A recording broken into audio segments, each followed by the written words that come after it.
Namaskar, good morning, good day. This is your Suraj Singh speaking for Bharat India on this day of August 30, 2020, Sunday. You are sleeping, I know, no problem, sleep. I'll go on speaking. Regarding issues related to this country and all other countries, COVID management of engineering and with issue related to engineering is my priority every day, and this must be for everybody. Priority is very important in all life. We should not forget our routine to which we follow because it's 4 o'clock in the morning. Today I get late, no problem, because of certain personal reasons. So my dear friends, wake up, wake up mentally, not physically. Mental wake up is important. If you wake up mentally to improve world, that's required. COVID is there, your professor. Accept COVID as professor and move forward and do justice to yourself and remember reality of life. And that reality of life is that we learned through these writings in past. These writings are very important for everybody. These writings are very important for everybody. And these writings actually writings are power. Writings is power, computer is not power. Writing means thinking, and thinking means life. Thinking means future, and thinking means process, and things means everything is thinking. Without thinking, nothing can move, and that's life, how life moves. Now, also, computer file, daily file I want to show again because I want to compare both hard work and soft work. This is the hard work I showed to you, now is soft work. It's really soft, which has made everybody soft. And this is there, you can see this file. I'll try to recompose this file now. Whatever it is, it's there. You can see that this COVID has changed complete world of 2019 is no more. It's the world of 2020, world of computer domination, COVID domination, where everybody is scared of COVID, while COVID is not scared of anybody. This is difference. COVID, people call it enemy, but COVID says I'm your friend, and that's the language of COVID. We should realize this fact. Language of COVID is I am your friend. You change yourself, I'll change myself. And if you don't change yourself, I am there, don't worry. Don't worry, I'm there. Now it's too late that we can take something, we can do something. We have to consider COVID as a part of our life because we have failed. All world has failed to take out of life COVID-19, that is coronavirus infectious disease 19. We have failed to handle this successfully, so we are now here. Well, no problem. COVID is quarantine. It has to do its work and we have to do our work. If something is beyond control, no one can help us. Now, our government in Bharat, India is changing. Unlockdown, they are doing unlockdown. 100% can gather. Okay, 100 or 200, or it doesn't make a difference. It's already there. You now the number of persons I think is not important.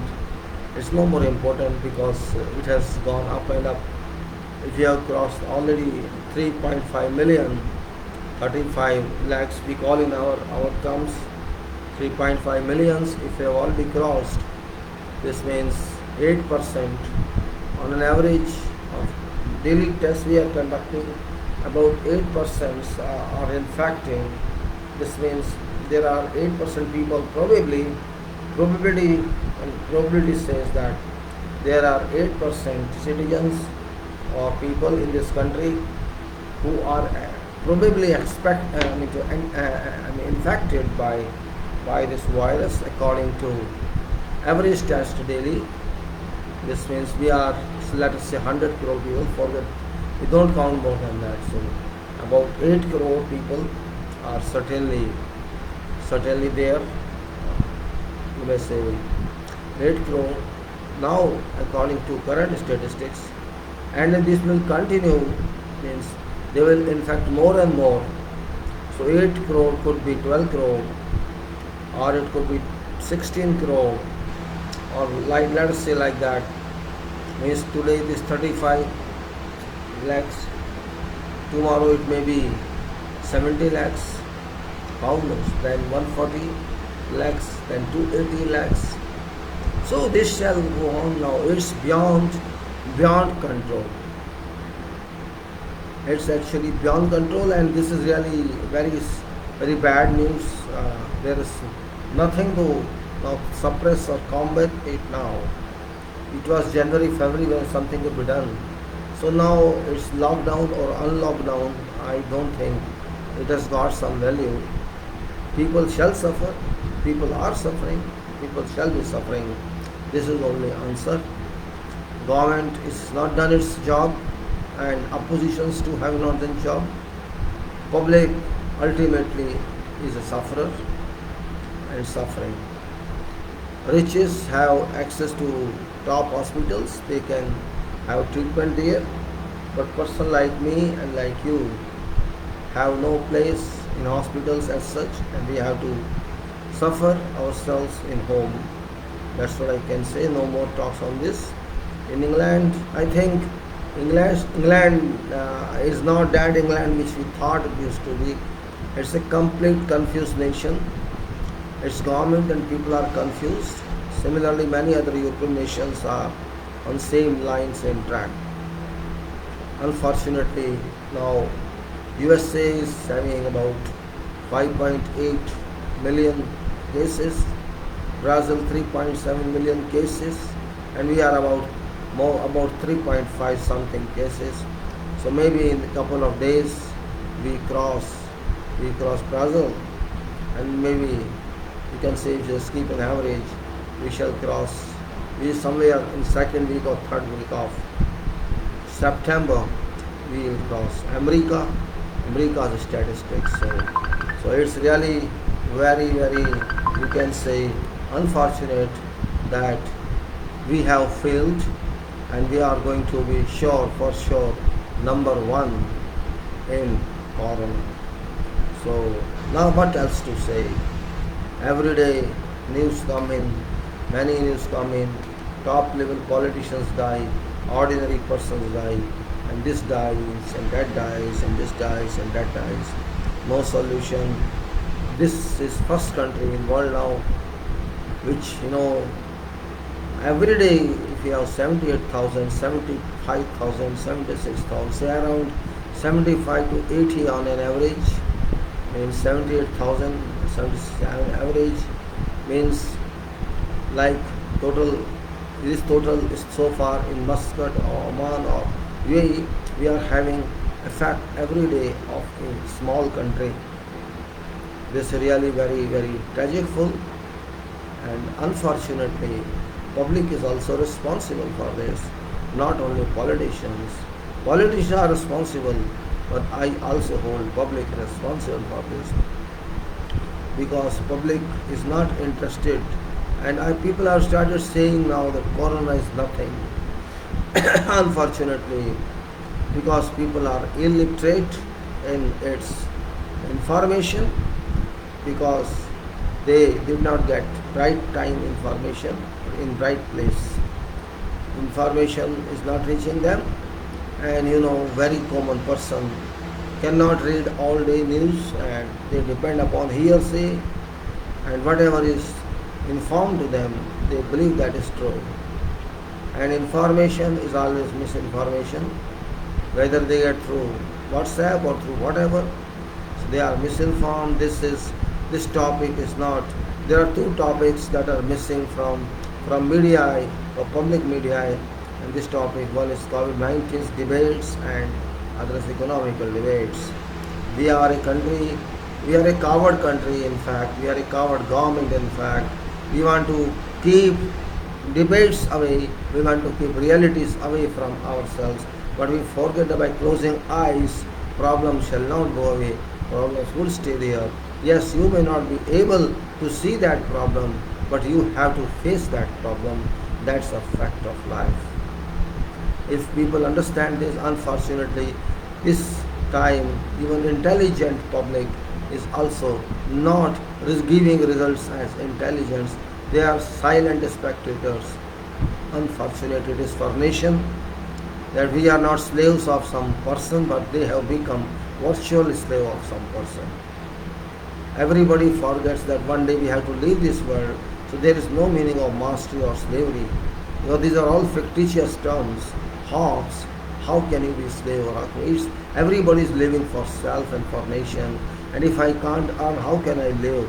This question, who can answer? We have destabilized everything, like many other countries have destabilized, but their public is not that worst. We are silent public. We are watchers. We are, unserious, non-serious, and that's why we are like this. From very beginning, I have been writing that we people are not serious, and this is a fact that we are not serious. You cannot even wear a mask. Unfortunate is this, really. It's unfortunate. Yes, there is little hot, I understand. But hot is better or life is better, you have to select yourself. There are two options. Either accept little hot or accept corona.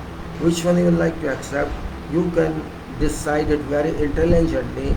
Means you will opt for corona or you opt for heat. You can decide it. Why argue? I feel heat. I cannot wear a round clock. Who's asking you to wear a round clock? Why do you want to wear it, hang it from your neck? Why do you keep your lips closed with mask and nostrils open? Why don't you understand? It's equal to not wearing mask. When your mouth is on your mask is on mouth, I mean to say on lips and not on your nostrils. This is kiddish behavior, really. Means you think you to whom you are showing that you wear mask. Unfortunate it is, really. Means intelligent society should not say that. And this is not very, these people who are not highly educated. I have seen people who are very well educated, driving car, going here, and they can't even tolerate mask. Just coming out of car and can't tolerate this. I don't know reason behind that. Means you can wear shirt, you can wear clothes, you can wear everything, you can wear sari, you can tolerate that. But a small mouth you cannot.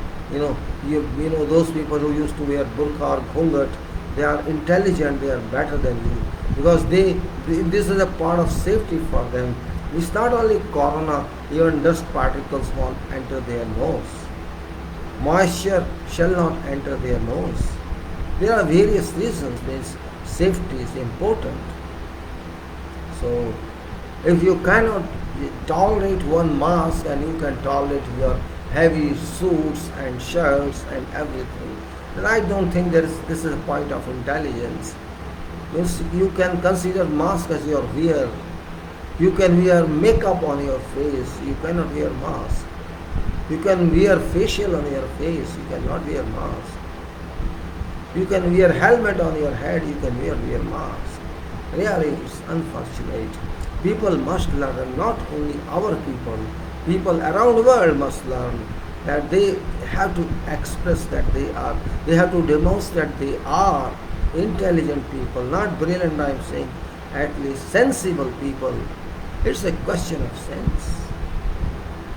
I don't say that I am right, I am not right, you can consider, but you analyze yourself.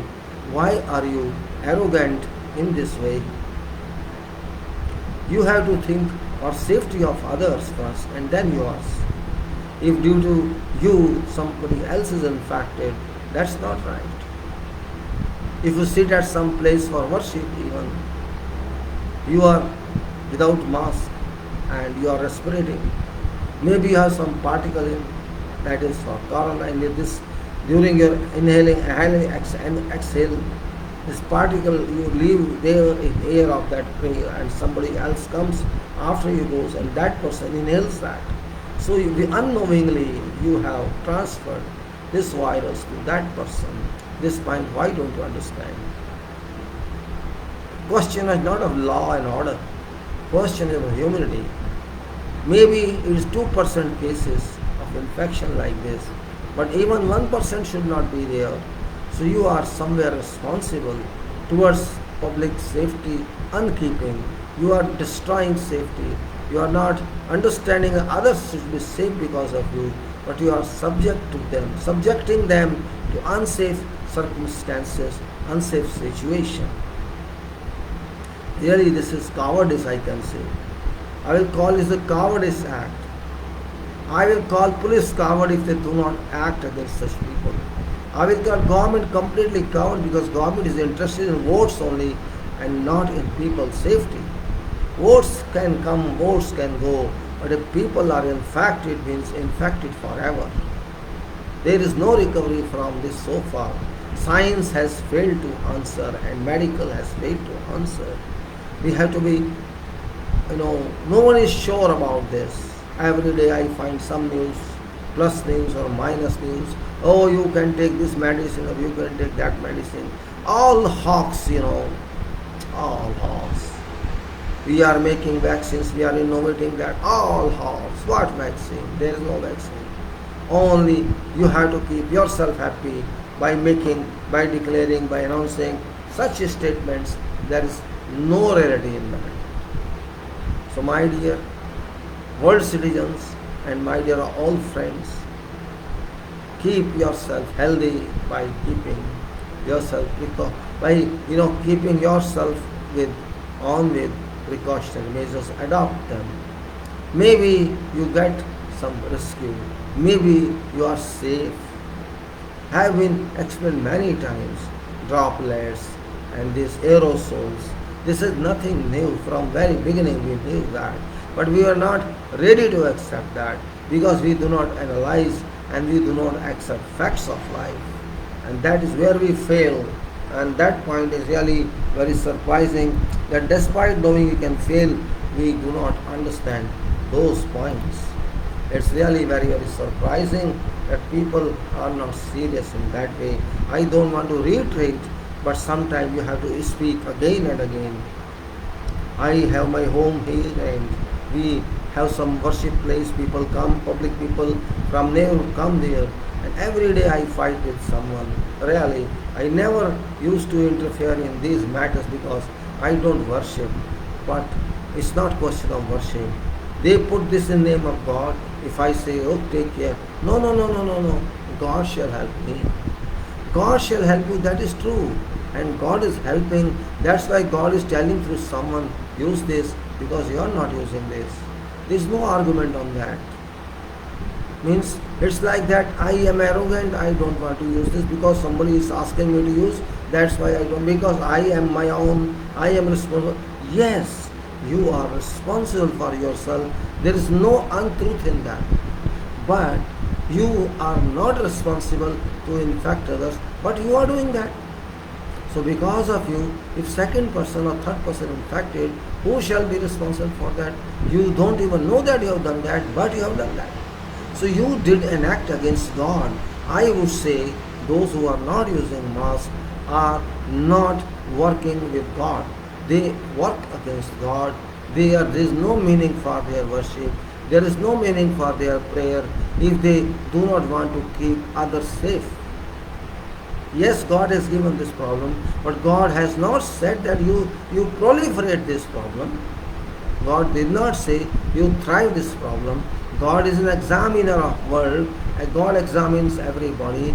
If you try to understand, if you are not wearing mask, if you don't use it, you are subjecting others and yourself to this attack of this corona. So work with God. This is an examination. Either you wear out all your clothes if you are so frank, and if you can tolerate your clothes, your pant, your shirt, your sari, your suit, your all, then what's the problem in loss? It's not forever, it's temporary measures. When you go for functions, you wear a lot, make up a lot, wear this and that. Why do you do that? Now government has said, okay, you can gather up to 100. I say 100 or 1000, it's not going to make a difference until people are disciplined. Even if you are 10, it's no use, because people do not, understand discipline. They do not understand how to conduct in society. When they are emotional, when they turn emotional and sentimental, they forget everything. And we are born emotional, we are born sentimental. This is our problem. We do not take life very seriously. I don't know reason behind that. Only reason is carelessness. And I don't find careless. We are careless. Other countries too are careless. Example England, example USA. I thought before, and everybody thought before, they are very brilliant people, very intelligent citizens, but they have not demonstrated that. See, demonstration is required, evidence is required once in a lifetime. They have not demonstrated that they are that level capable as we used to be. Yes, they may be good in sciences, they may be good in engineering, but that is far away. First we have to consider humanity. Humanity is more important than something else. If I want to kill another human, then I am not human myself.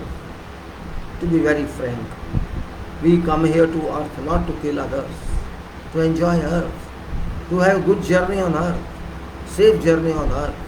But we do not take that. I am not philosopher, not at all. I am talking reality.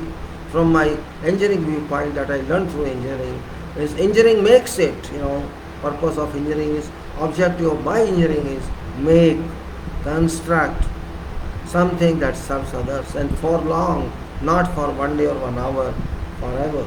That is my education. Yes, you have to destruct also, demolish also, but for remaking, not for firing. I have to think that way. If I cannot think that way, I am a fool. Every civil engineer is plus education. Every civil engineer has to construct, directly or indirectly, in whatever way. Every civil engineer, every mechanical engineer, and every engineer has to construct something with sustainable requirement. If there is no sustainability, that is also an act against God. We have done so much against God. God is unhappy. Therefore, God is teaching us how to live. Still is teaching. God is teaching. God has not acted with cruelty so far. It's not acted with cruelty. Otherwise, more than 50% world has died so far. But it doesn't happen. This means still God is warning. Look, this is a warning. Lesson. They don't listen, you don't modify you, you don't improve yourself, because you are beyond my control. I can't do something direct with you due to certain reasons, certain acts. I've done it for you. And if you don't understand what is discipline, so it doesn't matter you are 100 or 200 or 10 or 5. Even if you are 2, you can create a problem. And even 2000 and you are disciplined, you cannot create a problem. Government's regulations are all useless, I know. There is no meaning of these regulations, because there is no law and order controller. Police is virtually failed. Government has virtually failed. Absolute failure, I can say. Those who are not strong enough to take action in right times, they suffer. Always there is a time which declares that there is a risk and you have to control this risk. And you fail to control this risk. Time elapses and you keep standing without any solution. So that risk time has gone. This is no risk time, because already you are in waters. You are deep already. You are drowned. Yes, you are drowned. Now it is 35 lakhs or 3.5 million. while it was 500 only in March, if you remember, March. So it's April, May, June, July and August. In 5 months, we have reached 35 lakhs. 35 lakhs in 5 months. 7 lakhs per month. Initial increase this is 7 lakh per month. Now this will multiply itself because of R factor, and R factor can be 1.5 for this country. So 35 million, 3.5 million, let us say 3.5 million. If you take 50% of that, it will affect how many? It will affect for 35. This is 54. This can impact 5.4, 5.4 and 3.5. This is 9. 9 million. And then 9 will go where? 9 million go to where? 22 million. Then 33 million. So this will go on increasing. Nobody can stop it now. Because we are a vast country. Yes, we could do in beginning. But we played with everything. We played with the orthodoxism, paradoxism, Tali bajao. That was a drama. A stage drama of foolishness. Our people did it, and our stupid leaders instructed to do it. And both were foolish. Because this is orthodoxism. These are not, medicines. Tali bajao, diya jalao, di jalao, wood dalao. I think this is a definition of idiotism. Who does it and who orders it to do. Both are idiots. Now there is no shame unto me to speak. There is no hesitation because people are dying, and people die when there is a problem. There is no question of any ethics or something. We have to be strong enough. We have to speak up. This is our fundamental right, not fundamental right, natural right. If I see fire, I have to extinguish it, even though I have little water. This is ethics. Nobody teaches you that. When somebody dies, you have to help him or you have to take a photograph of him. You have to decide. So you are now there. You are in a country which is number one in this effect now. Of course we are one. You cannot deny this fact. Don't think that America is number one now. America is no more number one. America is behind you. You are number one. You are going. We can see from here. This is a country which is going to say one day we have 8 crores or 10 crores infections. We would say then Jai Bharat, or what shall we say? This is, when people are illiterate, when leaders are illiterate, this happens. We do not use minds. Our system has become septic. Our system has rotten itself. It is burnt actually. Those people in power in institutions, they are not working in fact. Not working. Unfortunate it is. They are sitting with egos, not to serve public, but to keep their self up. I am this. Unfortunate it is. Everybody should serve public mildly, not to show that I am this and don't insult me. Are you God? What are you? You are human being, behave like human being. Even God doesn't behave that way. You are not human even, because you have useless works to do and real works you never do. To help public, you are required to help public. You are not helping public. You are not helping them constitutionally. All institutions. Drama and drama and drama and drama. Well, I would stop here because if I keep on talking, you will feel upset. This person is engineer. He said I was talking about engineering. And yes, COVID is also engineering, I would say. It's also a part of engineering because this is gross now. This is overall. If we can fight with COVID, we can fight with everything. So now I jump on to our other subjects of engineering management and Again I say management, though I don't like this word, but it is, people are using, what can I say? I can't go without that also. Power has gone. No problem, let it go. It goes on every day. They sleep, these power people. Engineering is not for me and not for you alone. It's for world. It's for world. Every country has its own type of engineering education. Of course, it's international level, but how to do it and what disciplines you have to keep in engineering and how to what level, what degree it applies to your nation, which one is more important for you, and what is your plan for your public to have education of engineering. As I said, always engineering is very basically required profession to develop nation, and particularly basics, which is a basics engineering like electromechanical and civil. Without them there can be nothing. This point, if we understand clearly, shall be in interest of everybody, because civil engineer is that that human who destroys its comfort, who sacrifices everything to develop world. Maybe you may not agree with that because you may not be aware of that. Otherwise, you should think on that time when there were no cities, there were no development, nothing. What would be life in that case? Maybe somebody was living in hutments only, clay hutment, or maybe timber hutment or stone hutments. They were living without any electricity or without a service, just the room with sun and air, and while there's rain or some problem means, how could they? You can imagine that.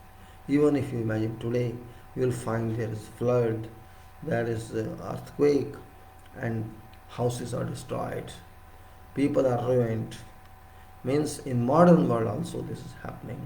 If it can happen in modern age, think on status of those people in past centuries back or decades back. How would they enjoy their life, or they will even know what is meaning of enjoying? So maybe life moves like that. Nobody can deny this fact. World moves like that. It's evolution. It is in the revolution. It is development of stages. It's like that. But what to say about that? Means somewhere we have to say that current time is not permanent. It keeps on changing. That's a fact. Means no time is permanent. But thoughts are permanent, and we have to think only with what is available with us. That's also a very important point. Means whatever is available with us, we have to manage or arrange with that. And we have to think requirements, current requirements, and possibly future requirements. These are very important facts. Engineering means all this. What is purpose of engineering? This is purpose of engineering. We have to live in devised way. In a way we want to live, we have to keep ourselves ready for that. We have to organize ourselves, everyone and public, all collectively and individually. We have to move in a way it suits us, keeping in view what is available, what resources available, and what's not available, what funds are available. Life goes like that, and we should not forget that without development doesn't mean development which is what we talk now. Development past is also developed. We lived in a developed world. Develop doesn't mean development of roads and bridges or all sea. Develop also means mind development. First development is mind. If your mind is not developed, there is no meaning of any development. Means your mind is not being, you are not a think tank or think body. I should say everybody should be a thinker. Thinker or think, you can say. Think is best verb I use for life. Because thinking means solution. Thinking, don't take a dictionary meaning. This means I can. Think means I get God's instructions. When you think, it's God that works in you. This is my logic. It's not belief, it is a fact. I understand this in my life. I feel as such that when I know nothing, say for something I know nothing, I have no answer, but suddenly my my thinking engine, my thinking engine, I can say Google engine or no, thinking is also an engine. You write something in this engine and you will get answer within couple of months, or sorry, within couple of minutes, or maybe in some time. Meanwhile, you will get complete answer for that thinking. So you search on your think engine and you get every information or source of information, or if people tell you here can you get that, and you get that, find that. That's meaning of thinking. It doesn't mean what your dictionary says or what you think. So I always go on such words which are very important in life, because when you're in education mode, you learn, you think also, because learning alone is not enough. Thinking is also there. Whether you think after learning or you think before learning, thinking you have to make. And without thinking, that education is like stone, it's no use. You have to use it according to your suitability. So education means it's feedback, you enter your software into your mind in name of education, in name of degrees, and that's engineering is also one of them. Engineering itself is a domain, or you may say it's everything. I can say everything is engineering. It's not simple civil engineering. I should say life engineering itself is civil engineering, because we have to keep up our life. We have to maintain our system. We have to maintain our body. We have to keep fit. We have to keep dynamic, or we have to sleep. It's up to us. Sleep is also a requirement, but sleeping full time or sleeping part time or sleeping routine time, it's in your hands. And there are also people who do not sleep much, and they are more healthy mentally than what we are. I am not very high thinker. I can say there may be multi times more strong thinkers than what I am. Yes, I can't say that I am not a thinker. To some level I can think, but not to every level, because sorry.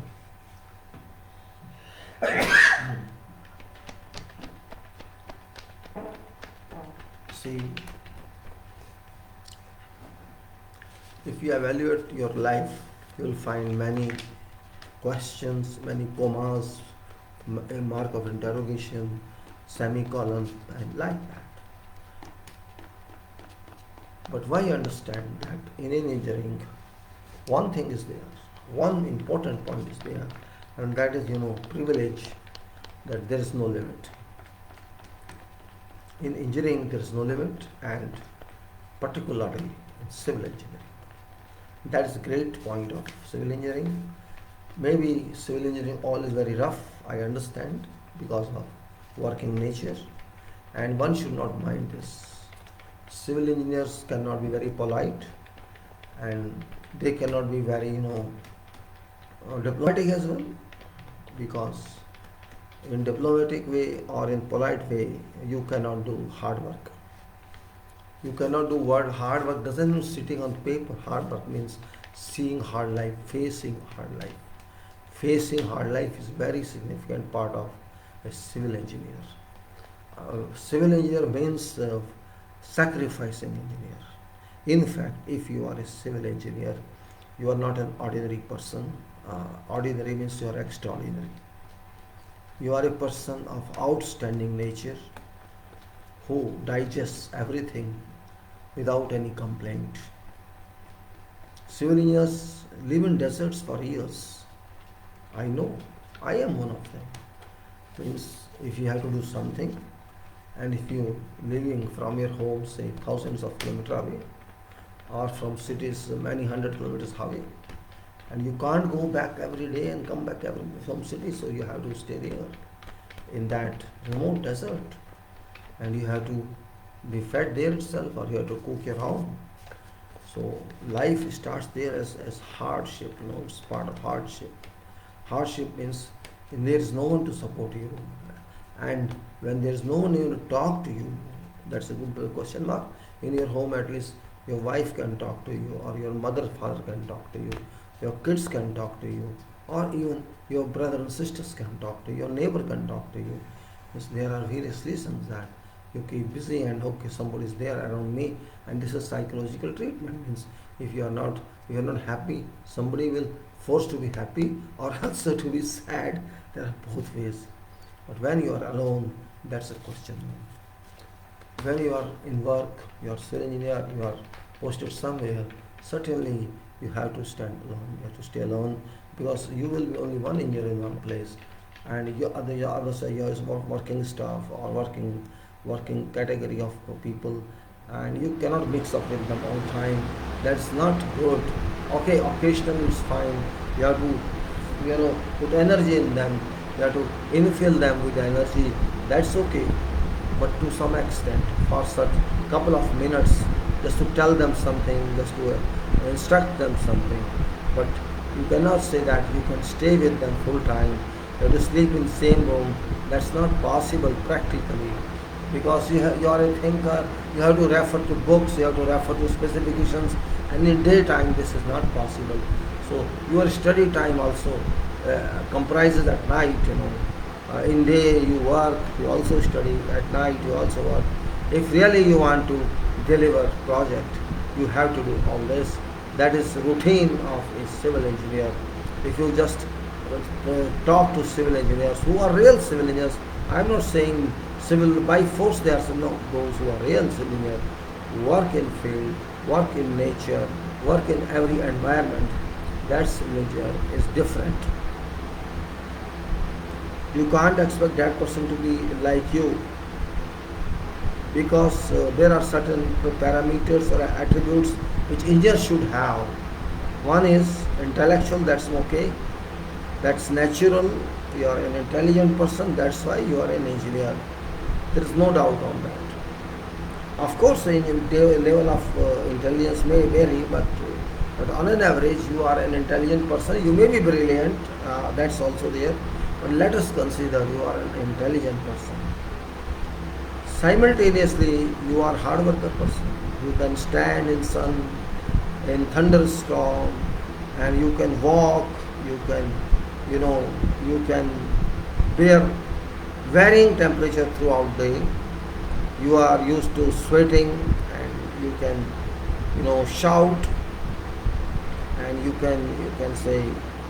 You can be angry, you can digest anger, and you can, not only you can digest anger, also you are aggressive in a way that you force others to work. But force is not illegal here, force is legal. Force is a personality building, means if you force others to let work move, because what happens, people get tired and they want to rest, but rest is also a limit. If you have rest habit, then you won't do work. Oh, after 5 minutes, okay, I want to sit, and I want to sit, I want to smoke. Civil engineer knows all such conduct, and also civil engineer is a quality engineer, which means quality is very important for civil engineer. It's not knowing quality, just doing it. Producing quality is a beauty, or you can say is a power of civil engineer. Also electrical and mechanical engineers at the same time, because they are related to civil engineering. And also a good writer, a good speaker, means not a political speaker, I mean to say to teach others, staff or workers and others. So I can say there are so many qualities a civil engineer should have, and have, actually they have. But they are not permanently in society. They are seen sometimes, weather related crimes.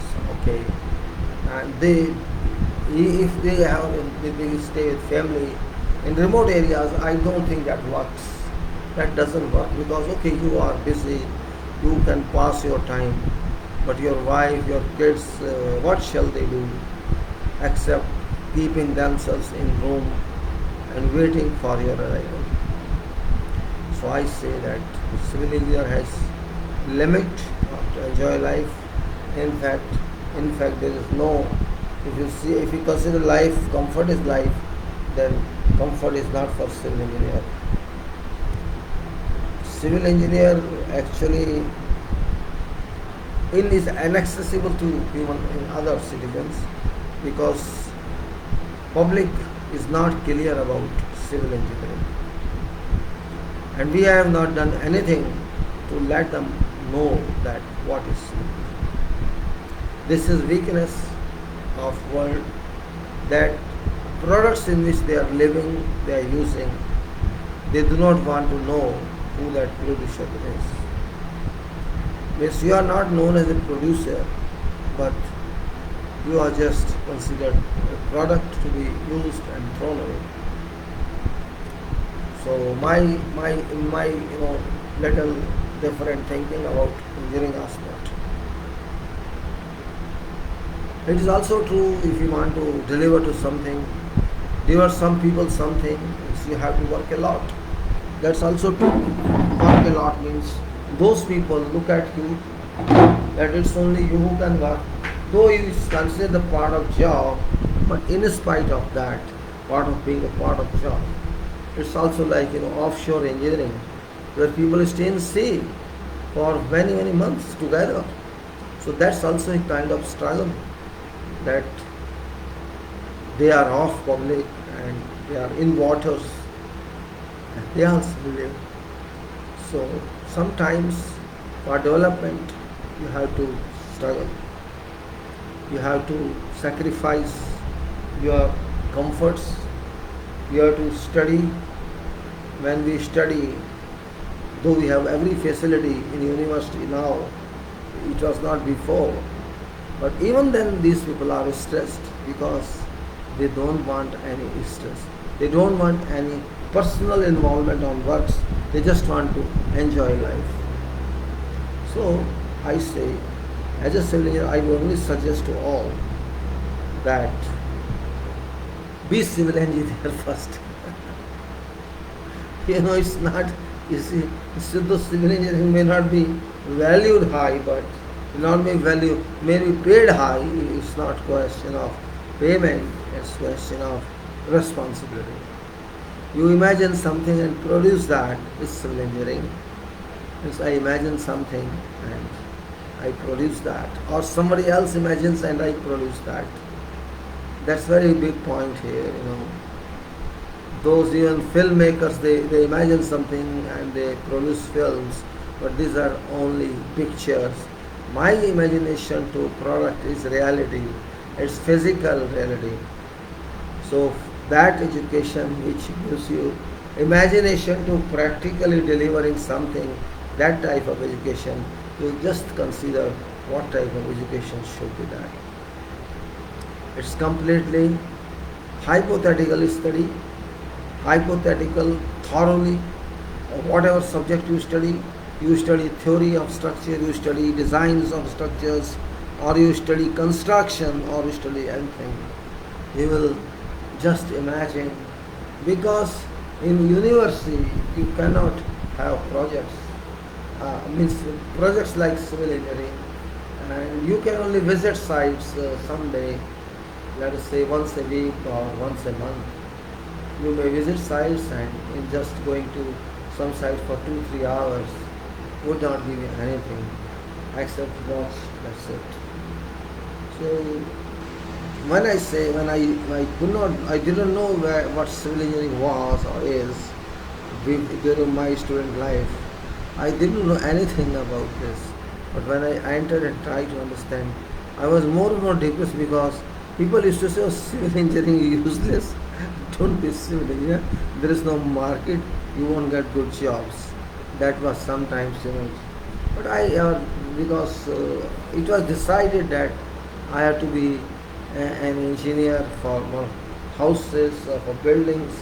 Generally, it was expected civil engineers are building makers, and nobody knew other disciplines or subjects of. That was life like that. But when I too entered this, first of all, we could not even know what is this study, and we just but really, really, it's extraordinary study, extraordinary. Means it's not intellectual study, it is super intellectual study, where you are not an intellectual, but you are a question maker. Like you have to understand why you are studying this. That's it. And if you don't understand plus and minus, I mean to say, you don't understand thoroughly principles of engineering, then forget your marks. You can't work as engineer. Working engineering itself is some credit. If you are going to convert material to product, and which is not easy. You are not putting something in oven and cook it. You are going to think and do it, and you are going to take responsibility of those lives who would use your product, your bridge or your home. Yes, they will use your product, and therefore your product should be best one, best in quality, best in the best was requirement is. But no, we don't understand that. That's why I started thinking how to explain myself.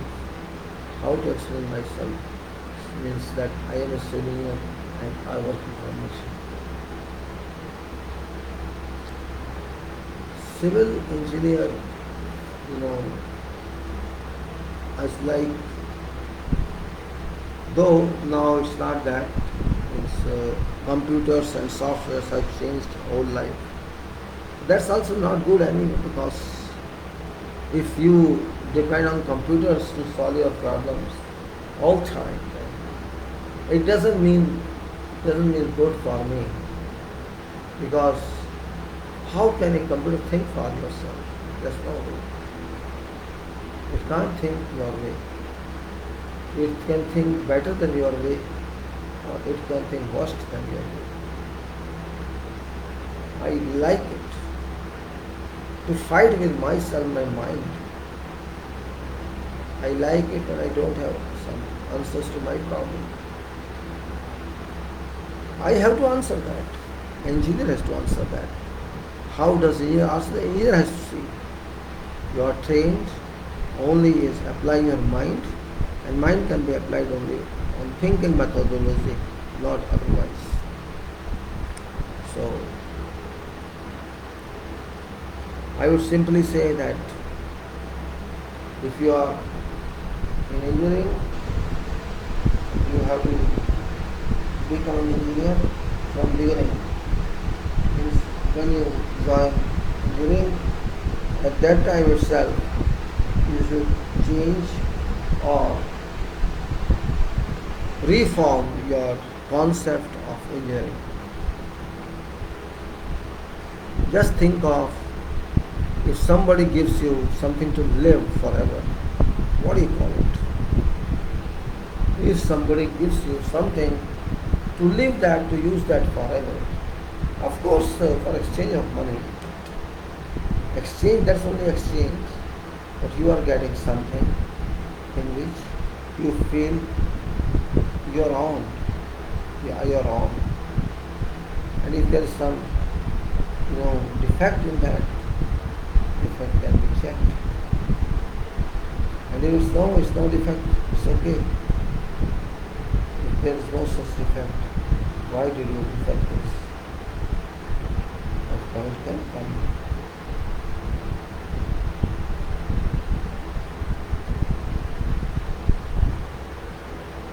Civil engineering means theory of structure. Civil engineering is construction. Civil engineering is designs, and civil engineering means you can say how to handle workers, how to handle public, how to manage, how to organize material, how to organize timings. Time study is very important. Usually I do not talk of this, but I should. Time study or every activity. Time study of unknown activities. Time study of those who use water, water from tap indirectly. Engineering means you have to compete with others if you have a chance. Engineering means that you have to think all time for every single item you do. And you have to keep some items purchased like this will be safe that nobody takes it.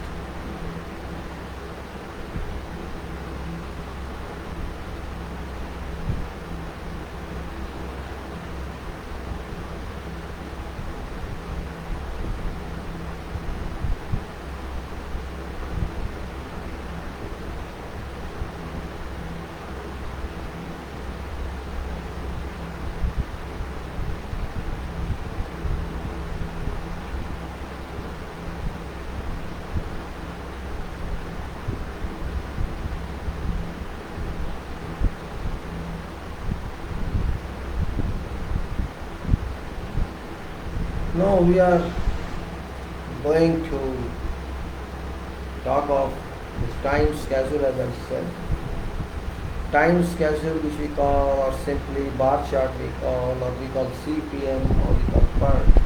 Whatever we may call it, I am not going to talk on how people are getting education of this program. I am just going to say that we have to fix times based on our experience, our knowledge.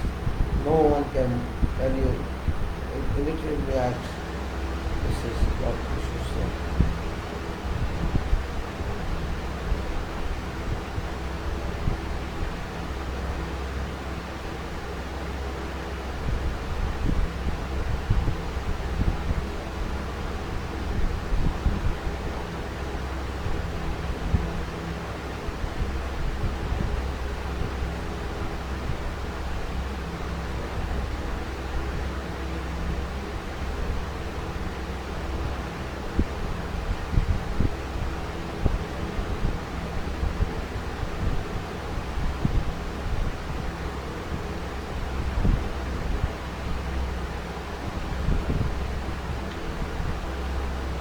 When you say time,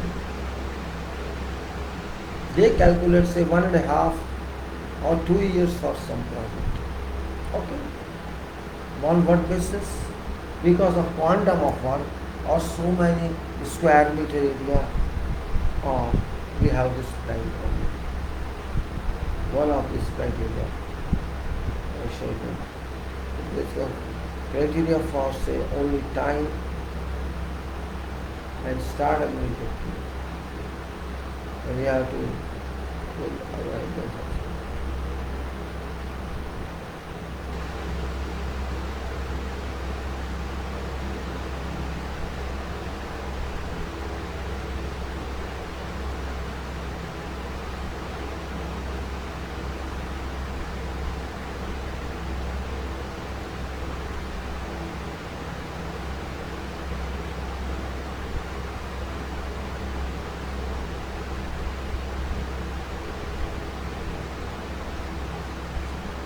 Time is very important factor in life.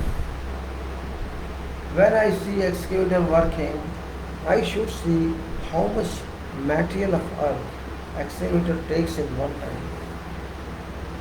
We have to see that those people working manually, how many pieces of bricks they keep on hand one time. And if you study everything,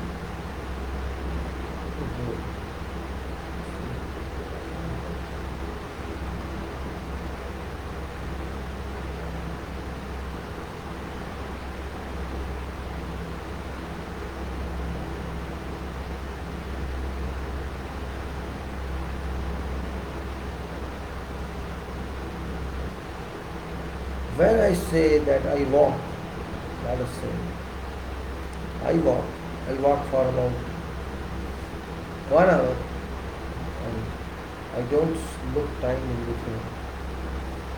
I reach my destination. Certainly, I will have um, how many minutes I took to cover this distance, this travel, and how many minutes I rested. I can.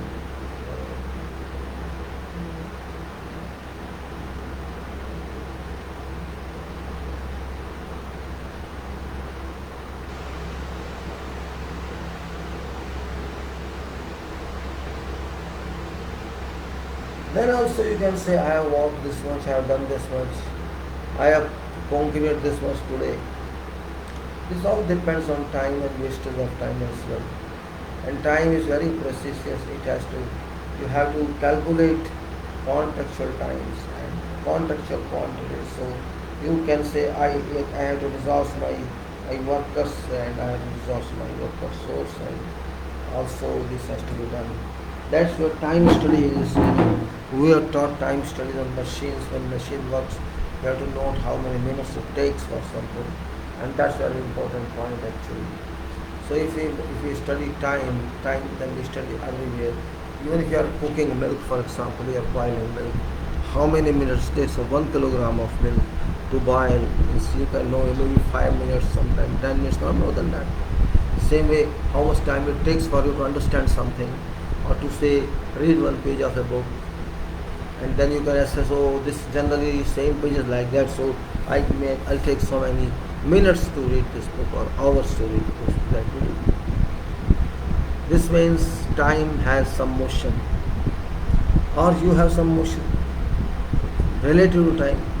Yes, how can I can understand this page in 5 minutes.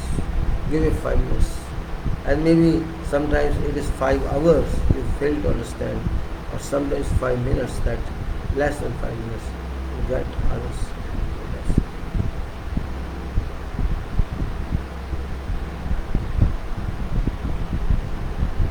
So time management is most important in life. If you can't manage practically, don't go on here say that you saved so much. You try to see to yourself. Everybody's efficiency is not same. It's different, varying. Yes, if you are efficient, you can save out of that.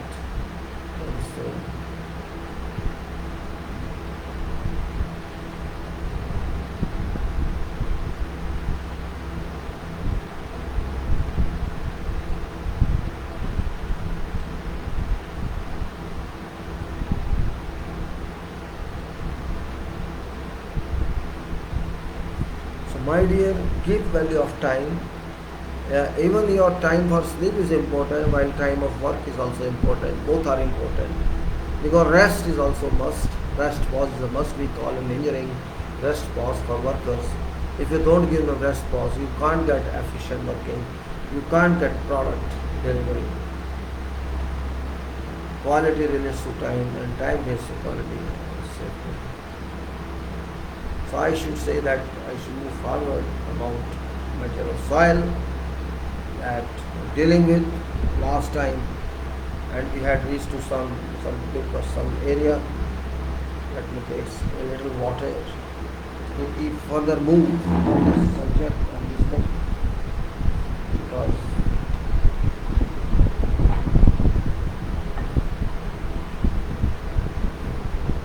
there's some problem early morning in my kitchen.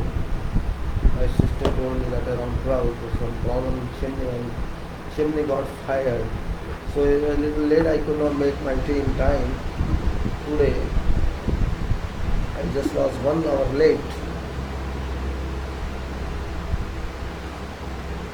Maybe chimney was short circuit. I don't know what happened. It's fired. It's spoiled.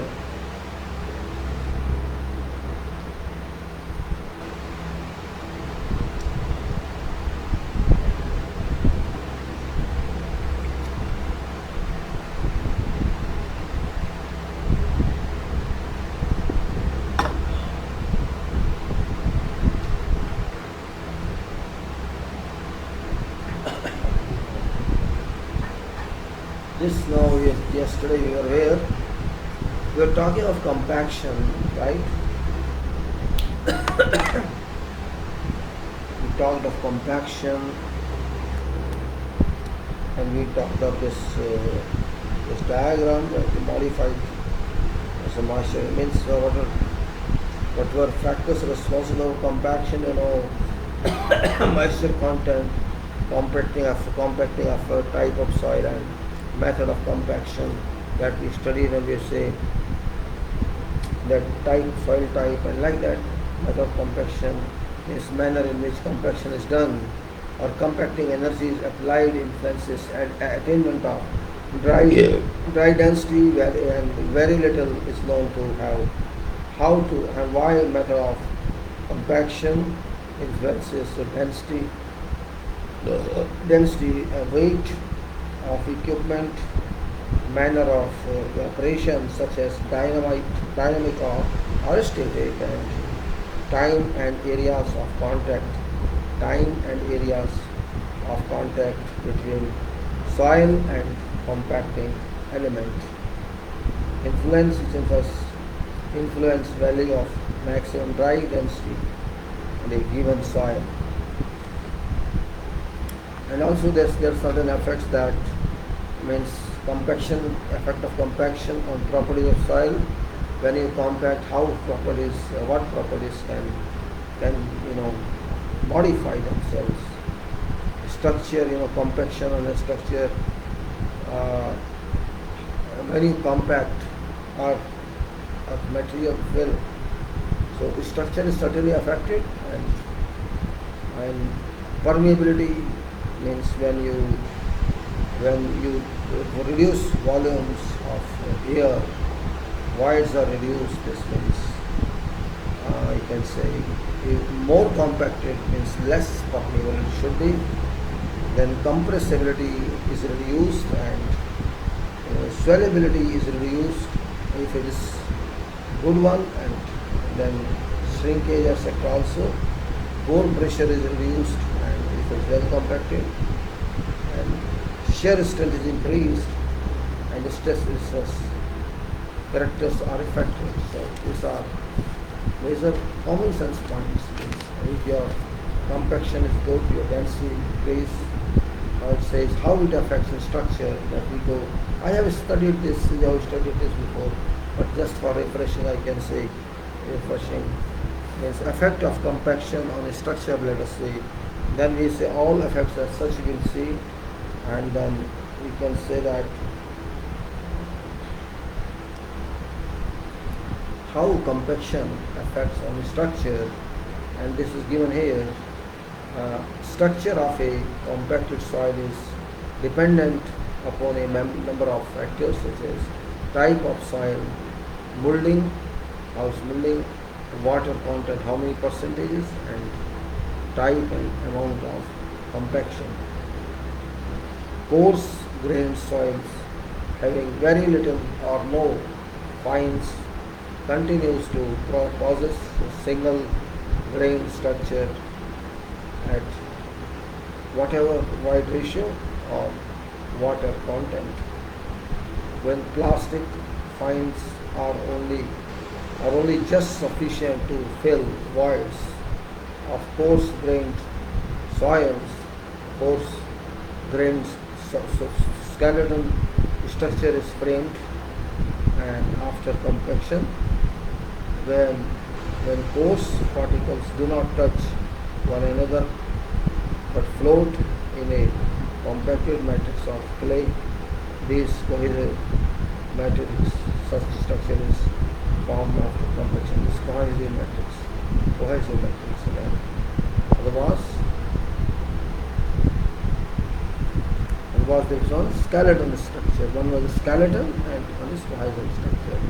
This is very fine, means tip to tip or head to head in vertical or horizontal. Like that, it is called like a skeleton, means a kind of framing, natural framing. That's a skeleton. Now, other one is in case of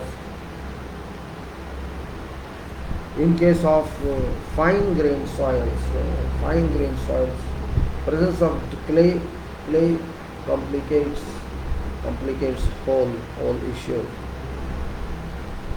There was Lambe has conceived idea which was further modified by Seed and Clutchen. According to them, at low water contents, absorbed water layer does not develop.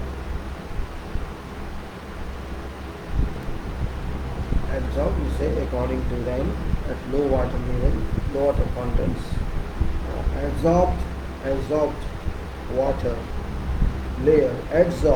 water layer does not develop fully, which leads to low interparticle repulsion, and hence such complex soil mass have a tendency to possess flocculent structure. Increased water content expands adsorbed water layer, increases interparticle repulsion, and tends to develop higher pressure due to compacting pressure. Due to greater shear strain,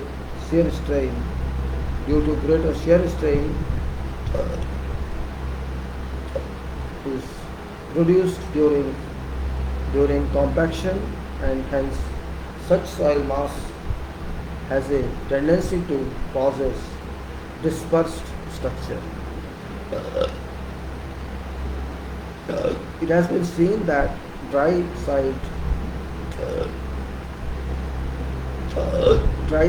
compacted clay and undisturbed clay tend to have flocculated type structure, and wet side compacted clay and remolded clay tend to have dispersed type structure.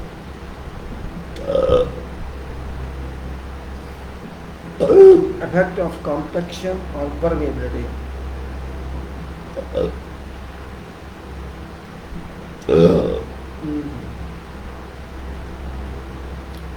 Permeability decreases with increase in dry density of a compacted soil.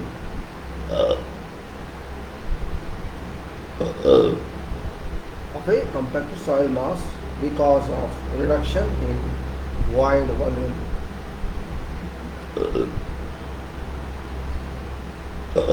For any given void ratio, larger size of individual pores, greater is permeability.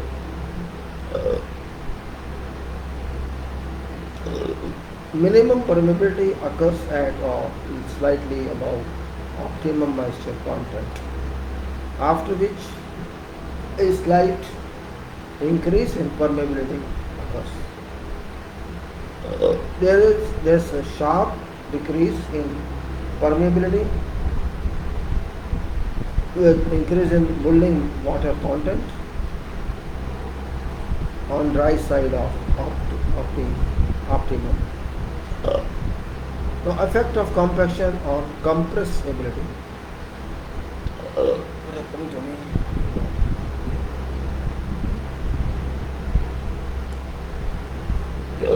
A wet side compacted soil is more compressible than a dry side compacted soil.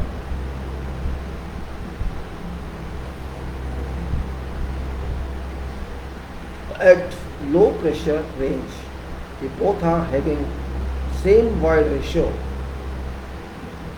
and initially saturated, high pressure range dry side compacted soil is more compressible than a wet side.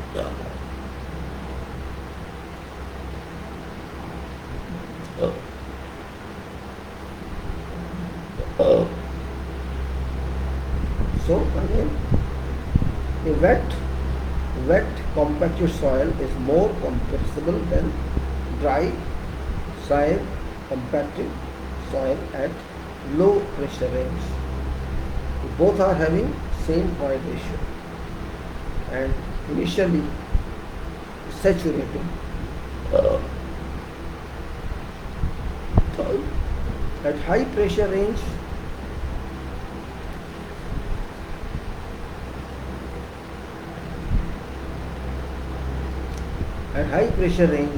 dry side compacted soil is more compressible than wet soil.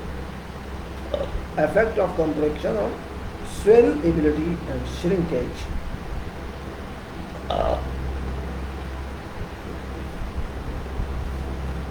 Dry side compaction soil swells more when given access to moisture than a wet side compacted soil. A soil compacted bed of optimum work will shrink more on drying than soil at same density dry of optimum. Effect of compaction on shear strength and stress strain characters.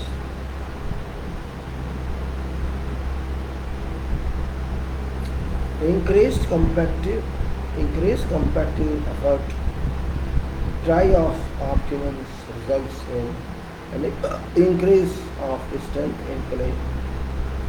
Increased compactive effort wet of optimum may result in a gain or loss of strength, but effect is very little.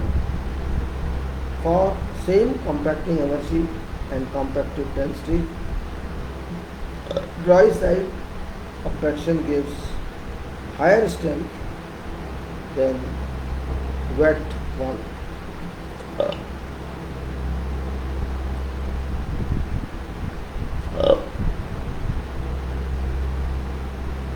Saturated samples of clay compacted dry of optimum has low pore pressure at low strains in undried shear tests, but the high strains all type of compacted soils exhibit same pore pressure. Dry side compacted soils produce much steeper stress strain curves and develop maximum strength at low strains.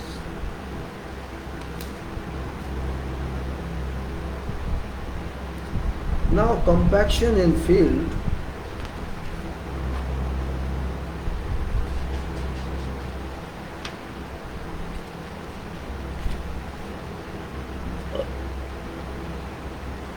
Compaction in the field.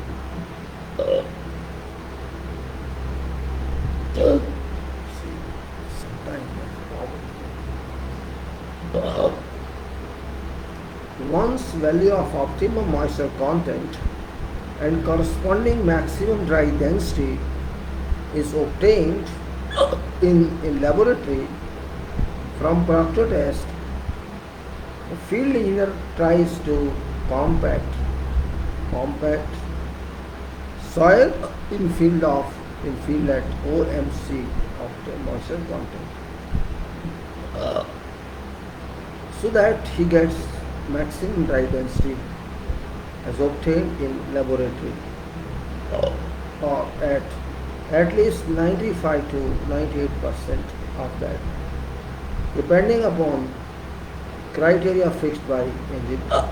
Compaction in field can be done by different types of equipments. All types of equipments are not suitable for all soils. Essentially, there are two types of soils: sand soil and clay soil. Sand soil and clay soil. Most effective method of compacting sand soil is by vibration. Moist, medium and fine sand. Moist, medium and fine sand cannot be compacted by this method because of capillary force, but when saturated, this can be kept compacted by a pressure obtained by a process named vibroflotation. Vibroflotation. That means what it says in this process. No, what it says is that what's that? Most effective method of compacting sandy soil is by vibration. Moist, medium, and fine sand cannot be compacted by this method because of capillary forces, but when saturated, these can be compacted by a process named vibroflotation. In this process, a vibrator needle having a self-contained motor has two parts through which water can be discharged. Water in this thus made to discharge through lower part of the vibrator is inserted into soil.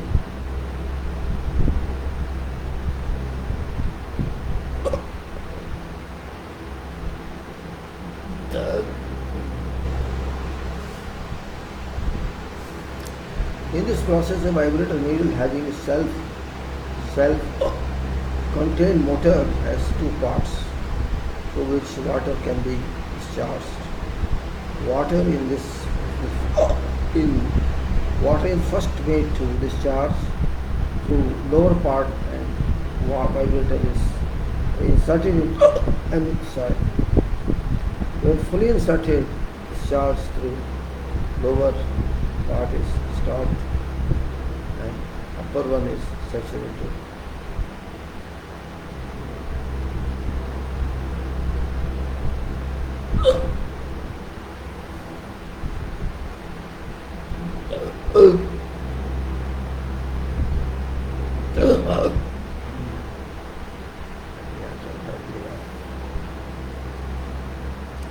In this process, vibrator needle having a self-contained motor has two through which water can be discharged. Water is first made to discharge through lower and vibrator is inserted into soil. When fully inserted, discharge through lower part is stopped and upper one is started. Vibrator is many times lifted and inserted till desired compaction is achieved. Now, clay soils cannot be compacted by vibration. Kneading type compaction is most effective. Gives table is there that says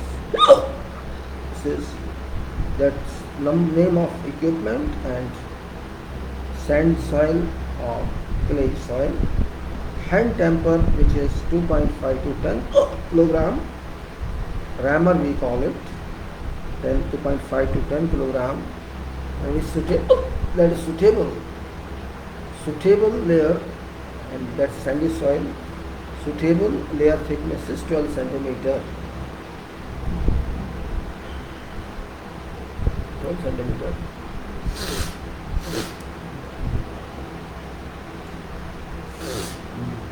Sorry.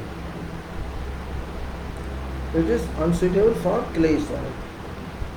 Then equipment is pneumatic rammer. Pneumatic power 10 to 75 kilogram. And that sand soil is, in this sand soil, this is suitable, and their layer thickness is 20 centimeter. Pneumatic rammer. And for clay soil, suitable layer thickness 15 centimeter. Then vibrators means suitable for sand soil and unsuitable for clay soil. A smooth wheeled rollers. Road rollers can say. Suitable layer is 20 in sand soil and not so suitable in clay soils. And sheep foot roller and unsuitable in sandy soils. Their thickness is 20 centimeter in clay soils.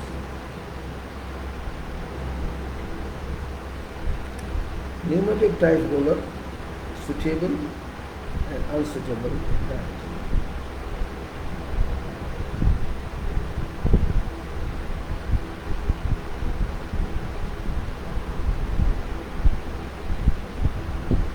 Now we have, there is smooth wheel roller, suitable. They are 20 in sand soils and not suitable. Sheep foot roller is not suitable in sandy soil.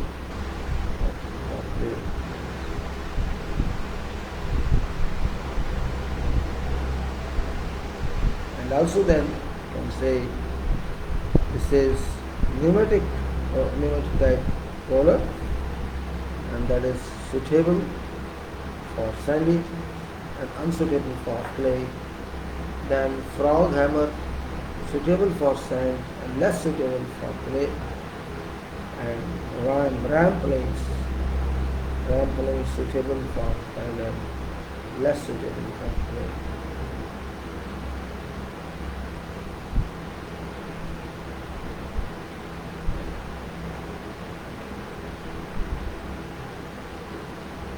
So ram plates is suitable for sandy and less suitable for clay.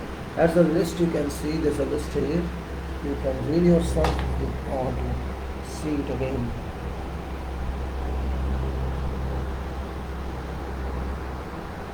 You can see this list. This is the list here, I can say. It's good for you to, this is very practical.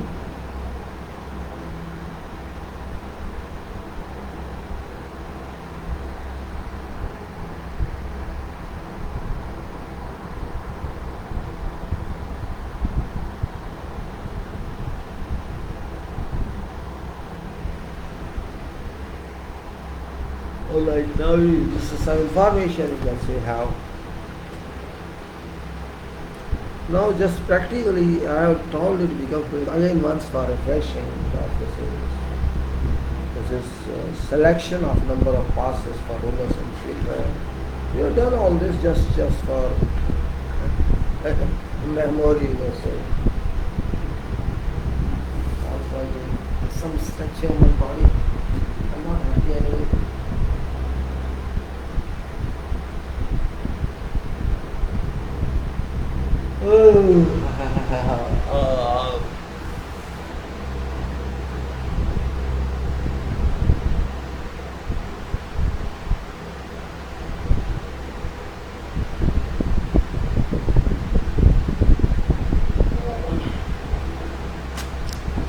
Selection of number of passes for rollers and field trials.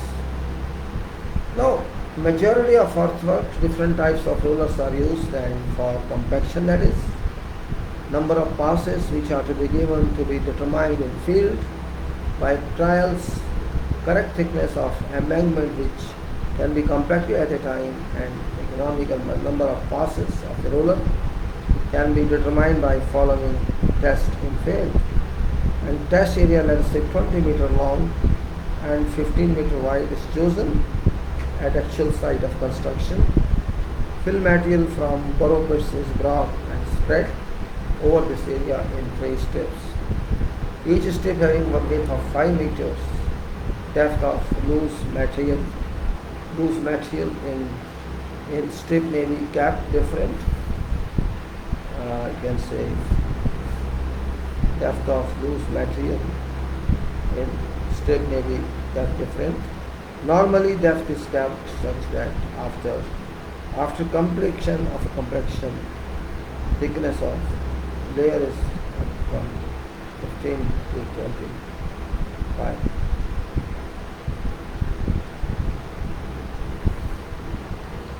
Water should be added to soil so that water content is better.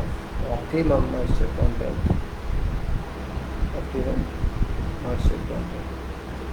Split.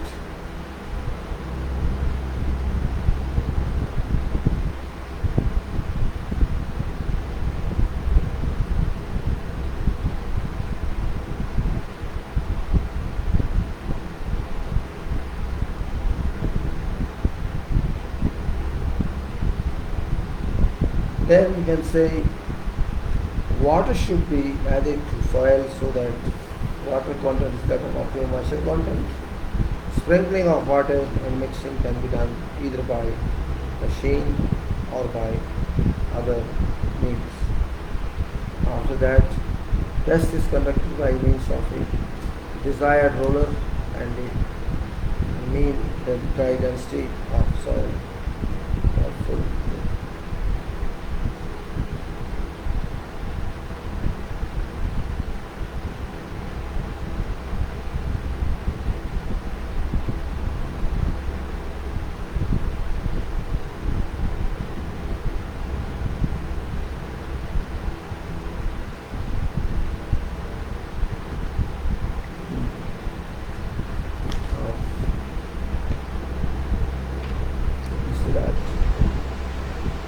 Full depth, and each step is found after each is found after 4, 6, 8, 10, 12, 14, 16, 18, 20 passes.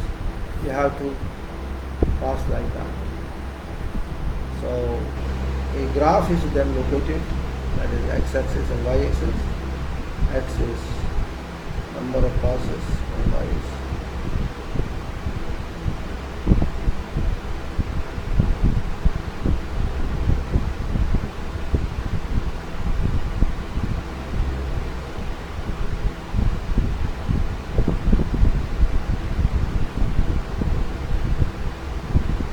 then after found these are the passes, we can say after finding the passes, you can see density of full depth each one, mean dry density of full depth of each step is found after 4, 6, 8, 10, 12, 14, 16, 18, 20 passes. The graph is plotted. X-axis as is a dry axis number of passes and y-axis dry density. A typical graph is shown from currents evident that dry density goes on increasing in initial stage with increase in number of passes, but after some time increase is dry density is very limited, small, it increase in number of passes.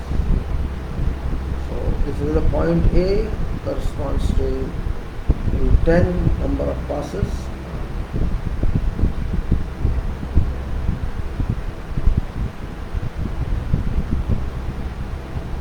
Most economical number of passes and dry density obtained has been shown point at point B.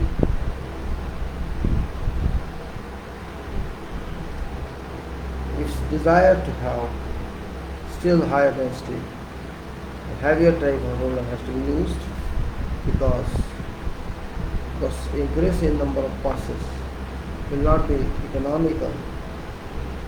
Thus, a critical point is reached so far the number of passes is concerned, and if some goes beyond this critical part, then the roller is only achieving an elastic deformation.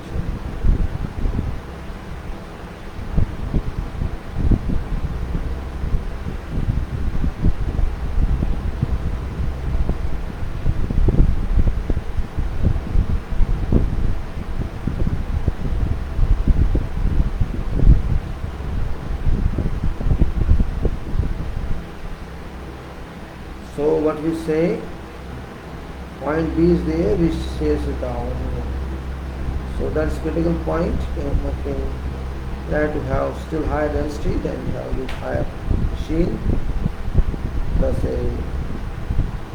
critical point reached so far number of passes is concerned. And if one goes beyond this very achieving an elastic deformation and rebound in the soil. With a little experience,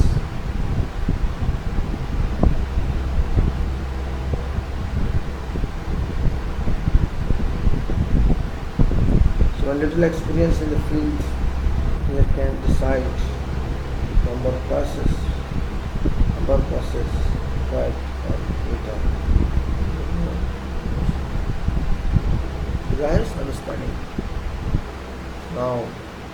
Type of rollers. Type of rollers. Type of rollers, that is a part of machine.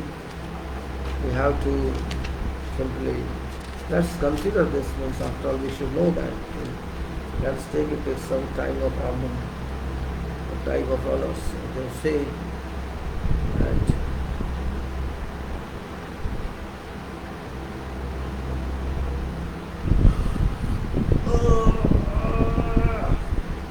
I'm yawning because of disturbance. Because of disturbance.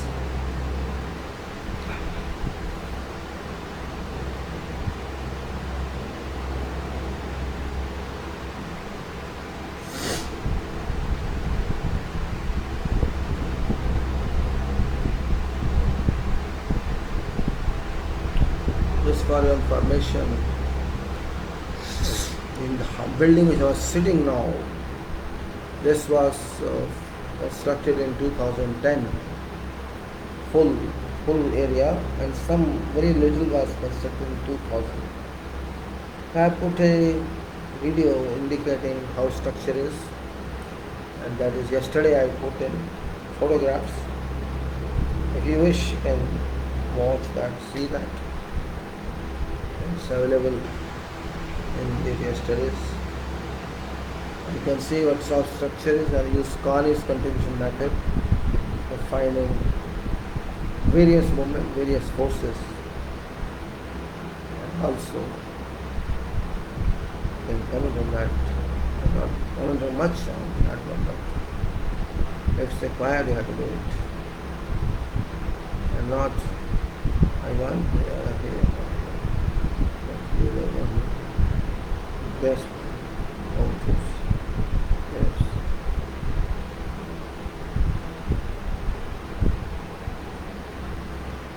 Rollers means the sheep foot roller is very common. Sheep foot roller. Let me put some off roller.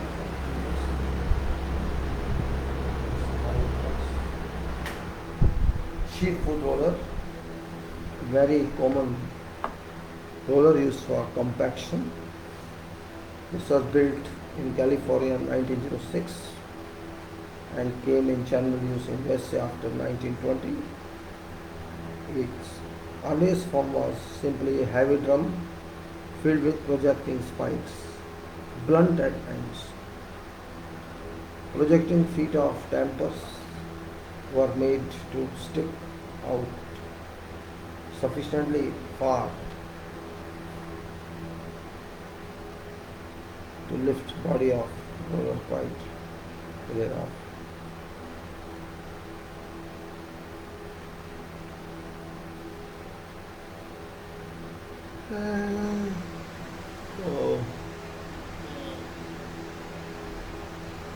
Projecting spikes, blunt at end. Okay. Now these are dampers.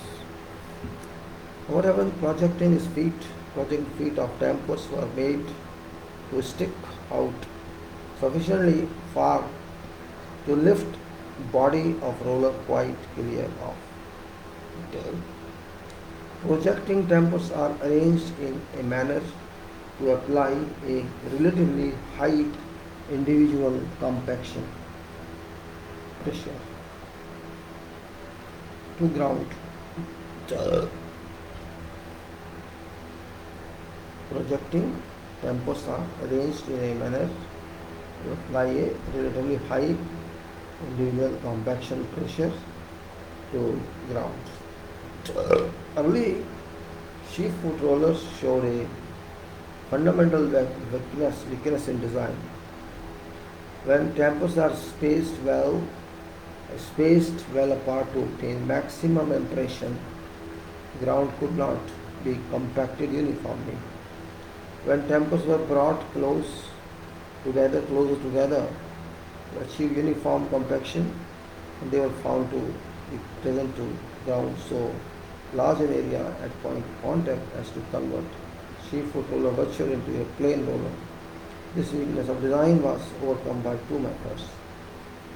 First, when dampers were spaced well apart to obtain maximum impression, ground could not be compacted uniformly when tampers were brought closer together to achieve uniform compaction. When they were found to be present to the ground so large.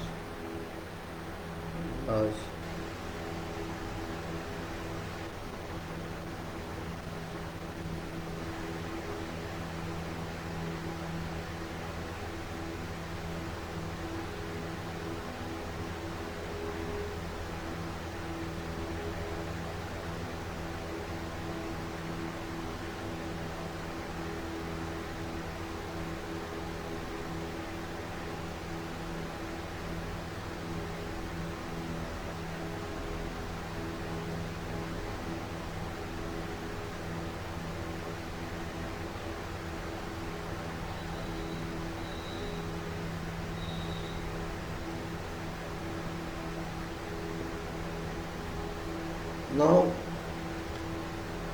when tampers were brought closer together to achieve uniform competition, then they were found in present horizontal ground no so large found found to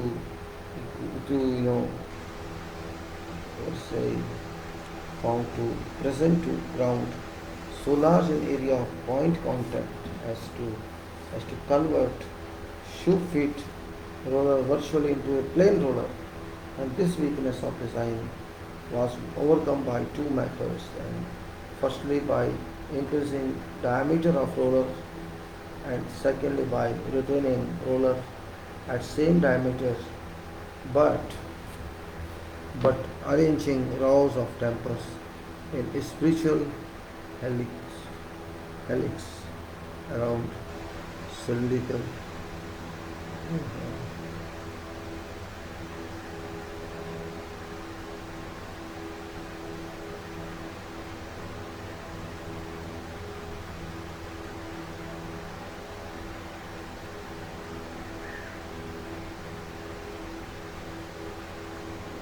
Then a row tampers in spiritual helix around cylindrical surface of rollers.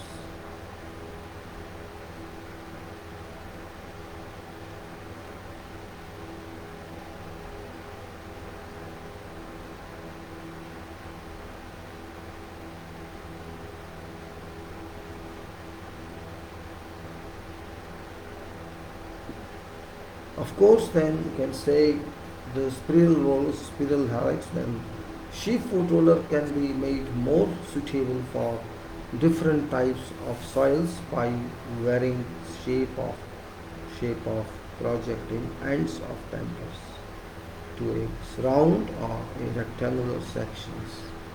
Now found that good compaction can be obtained with tempers of circular section, conical inform. Projection of stamper from roller varies from 15 centimeter to 22 centimeter. Say area of temper exposed to soil should be between 225 to 400 centimeters square. Sheep foot rollers are normally manufactured in sizes from 8 to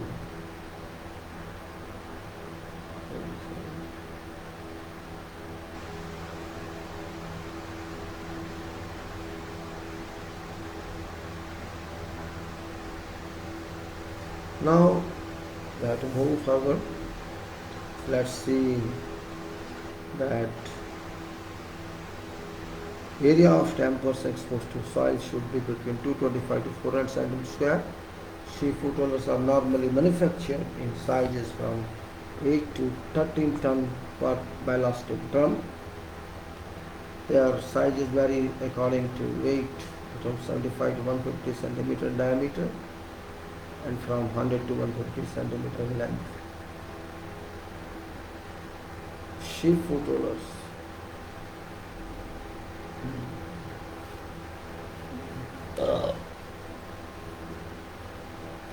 Let me stand for a while and see how it looks. It's lazy I'm getting, so let me stand. better.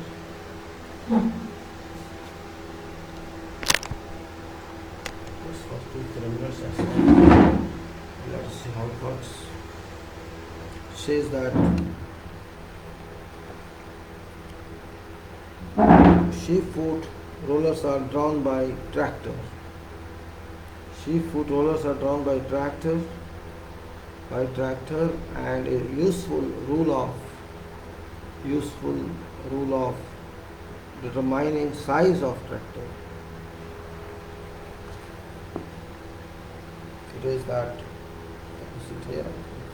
Better or not? Is it possible to supply this? What? Let's see. Sheep-foot rollers are drawn by tractor, and a useful tool of determining size of tractor required for a large roller on reasonably soft earth is to assume 7 HP per ton. 7 HP per ton. So it says sheep-foot rollers are drawn by tractors, and a useful rule of determining size of tractor required for a large roller on reasonably soft earth is to assume 7 HP, but 7 bhp it is, 7 bhp per ton. If it is 10 tons, then you have to say 80 bhp, like that. 7 HP per ton. Crawler tractors are better suited for this work. Crawler mounted tractors.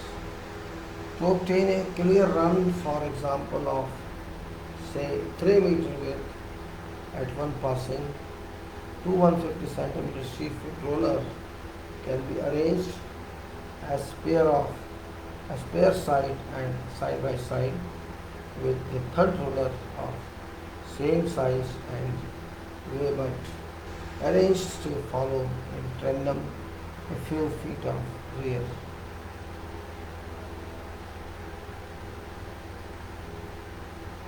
Third roller is placed centrally so as to cover uncompacted earth lifting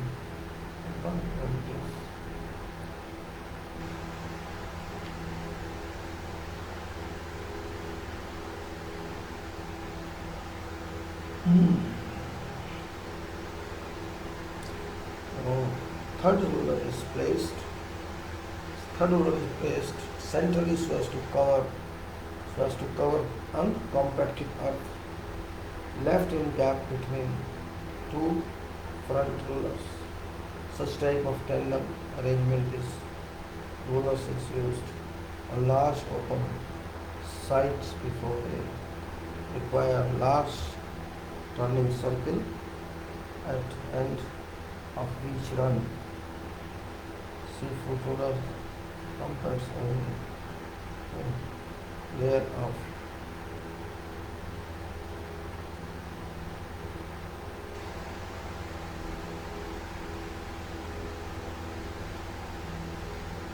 sheep-foot roller compacts only a thin layer of fresh soil, and at each pass if uniform compaction is to be achieved. As a good rule to observe is that each successive layer of soil to be compacted is compacted and compacted should never exceed in depth equivalent of 60% of length of temple. It is evident that sheep-foot roller compacts surface of ground by penetrating into it, as it's very inconvenient to move sheep-foot rollers from one side to another.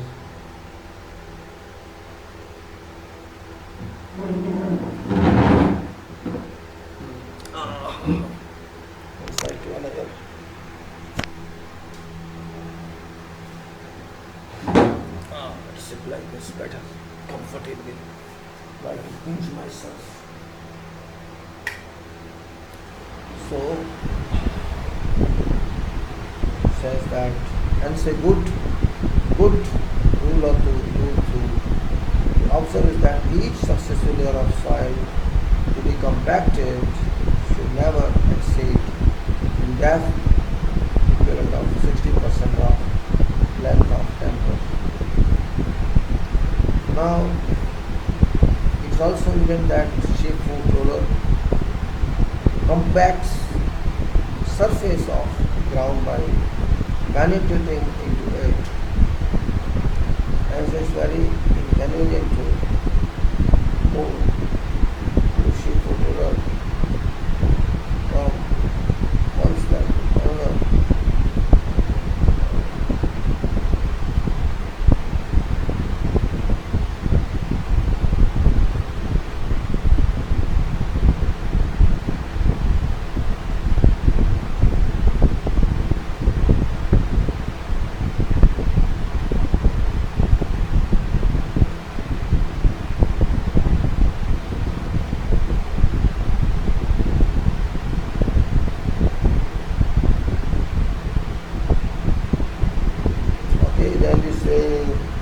It's evident that sheep foot roller compacts surface of ground by penetrating into it. Hence it is very convenient to move sheep foot roller from one side to another side, as high point loading on campus will disturb ground which has already been leveled and damaged.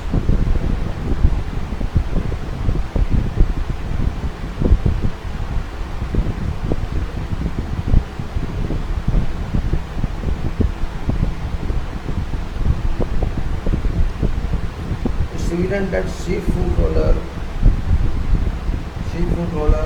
both compact surface of ground by penetration, hence very convenient to you move sheep foot roller from one location to another side, as high point loading on campus will disturb ground which has already been labeled and damaged well.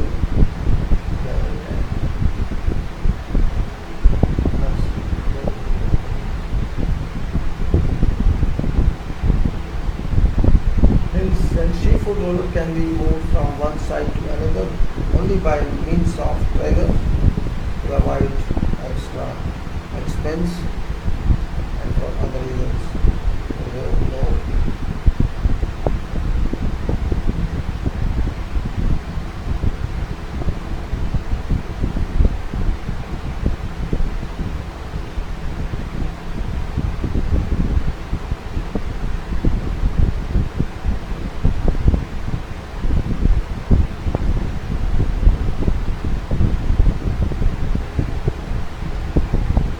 After that, the convenient now sheep, let's just say France, they avoid these extra expenses, and for other reasons a new travel roller has been designed to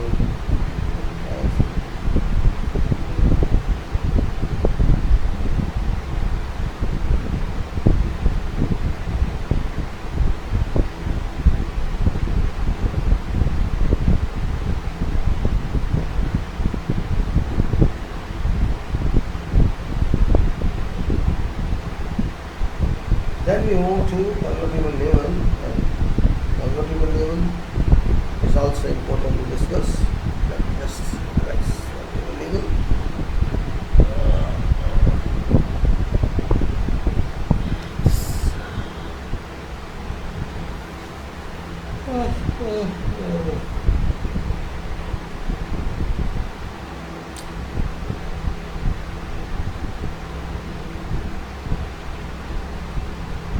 You like Sunny?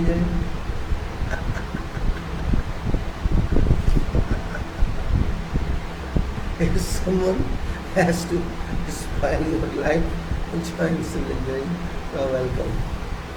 Spoil your life and enjoy it. Not really. You think people like your dust? Never. Yeah.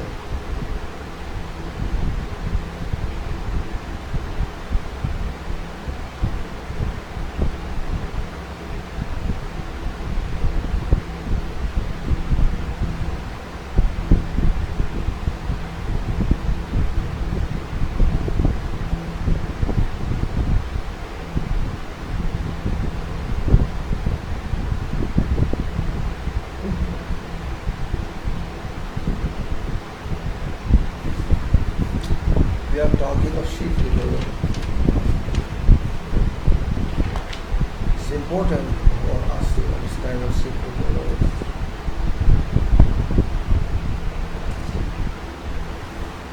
Convertible roller is a plain drum. It's a plain drum onto which a series of curved plates can be bolted.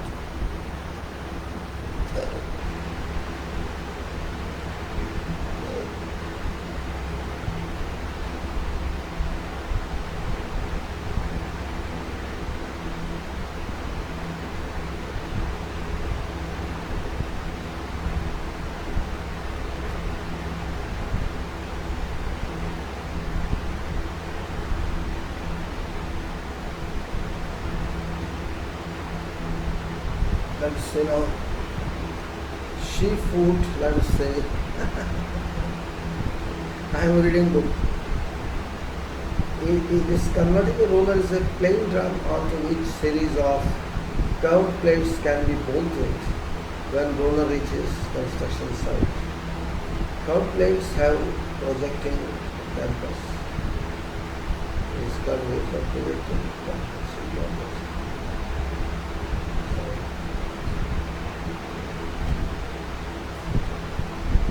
So these detachable plates can be removed at time of transporting, and roller becomes a plain roller after during no damage to surface for which roller becomes a plain roller. It's a plain roller. These detachable plates can be removed. These detachable plates can be removed at time of transportation, and roller becomes a plain roller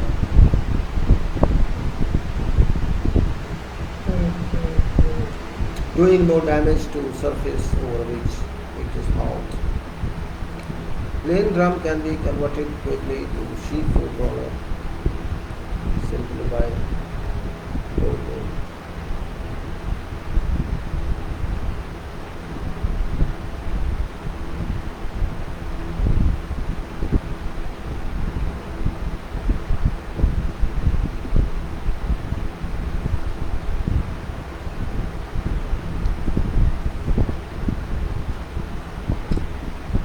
These detachable plates can be removed at time of transportations, and roller becomes plain roller doing no damage to surface over which it is hauled. Plain drums can be converted.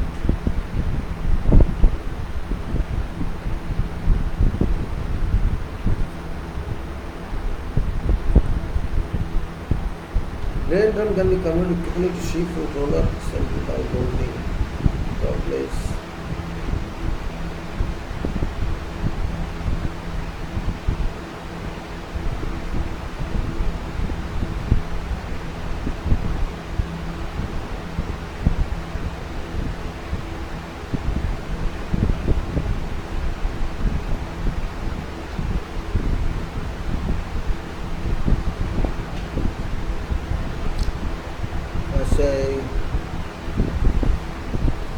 It says that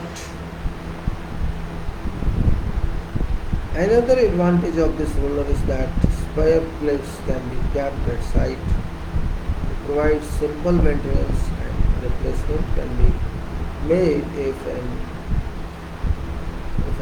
illegal tamper is damaged without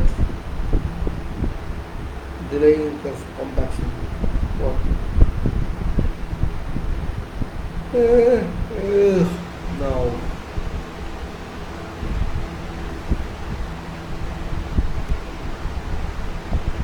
roller overcomes transport difficulty by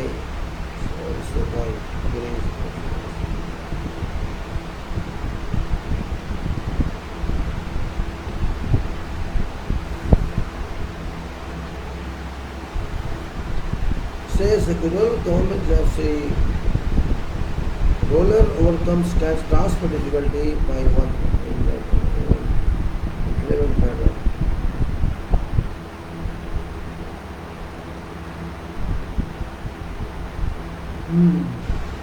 Another advantage, okay, that's okay, roller in terms of roller transport difficulty, but one in a short room, okay.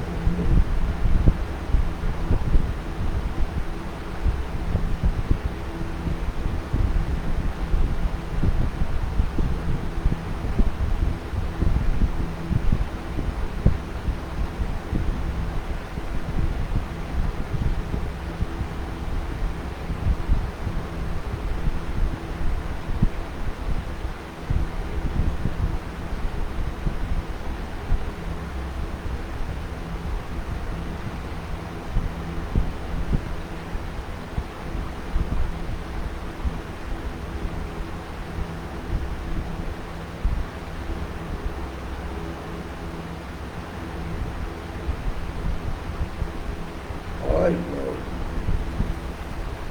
this last paragraph.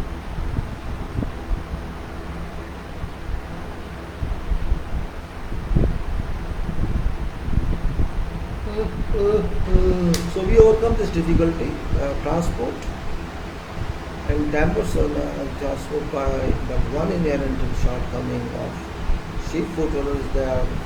They are in that dampers of such converting rollers are no more capable of independent variation to suit different types of soil.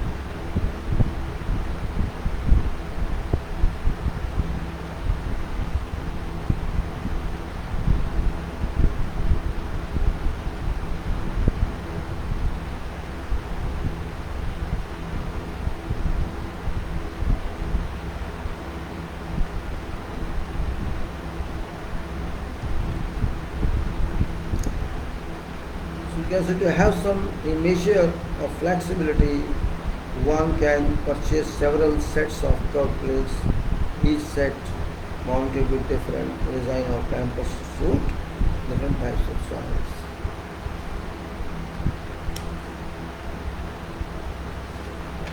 Now, it's very boring actually, because let me show you graph of density which we discussed before.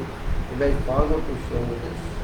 It's now density, and one side optimize your content, and there's a point A which is an optimize your content point, and there's a density indicator. This is density. Common point. Then this rollers are now I go to particular this one.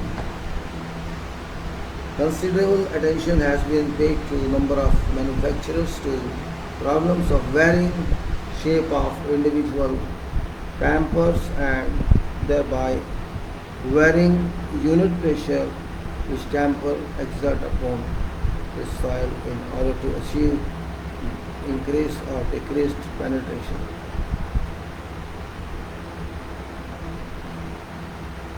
A good design potential presented by France's turn-foot roller.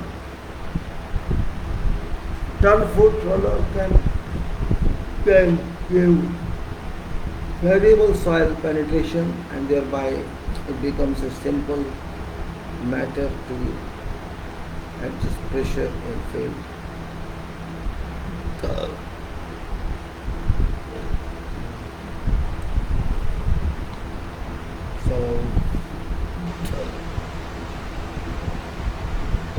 Dampers are of different designs in case of turn-foot roller. They can be returned.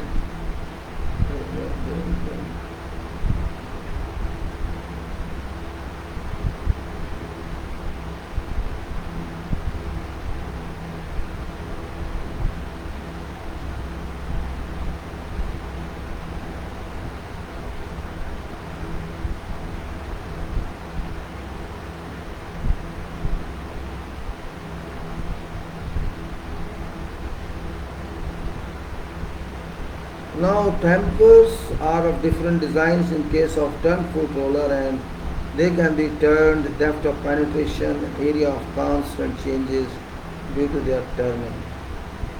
Different positions of dampers have been shown in position 1, while position in dampers.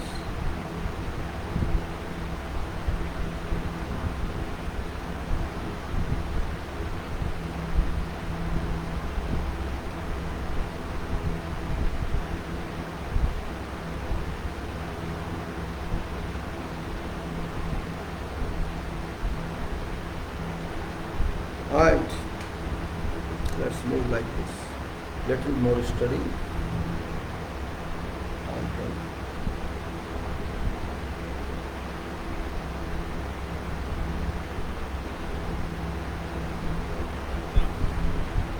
We are not real.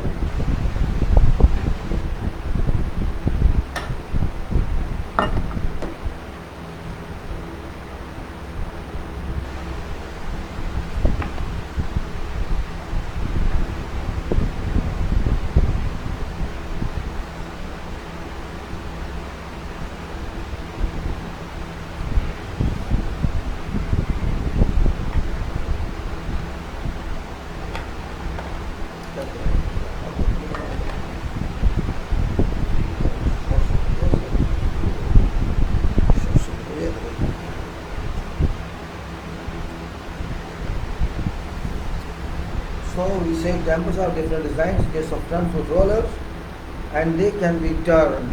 They can be turned. Depth of penetration and area of contact changes due to their turning. Different positions of dampers are shown. Now there are different positions of these dampers. You can see that one. These are different positions of dampers here. Turning we can see 1, 2 and 3.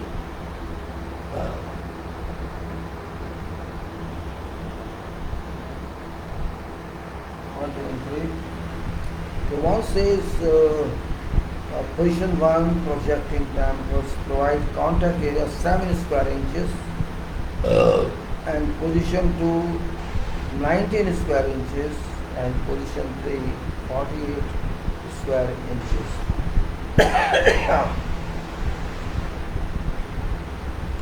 In position 1, dampers have been turned on such a way that they present the ground smallest bearing area, and damper 2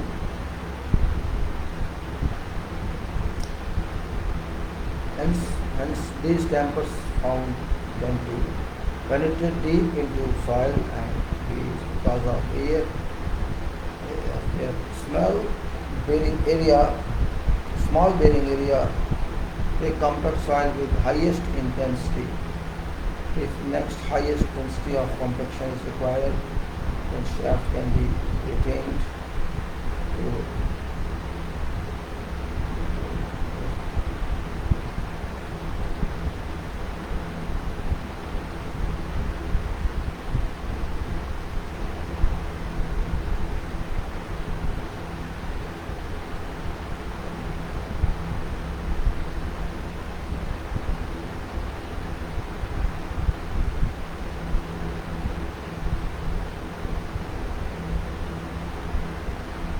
Now we go to next one, and that is,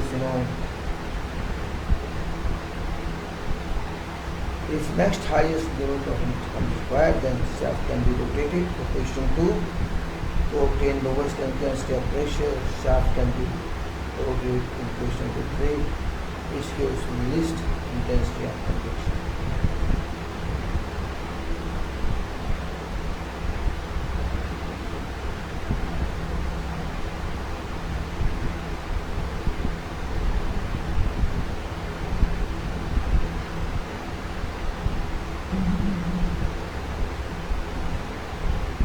Next highest intensity of compaction is required, shaft can be rotated to position number 2 to obtain lowest intensity of pressure.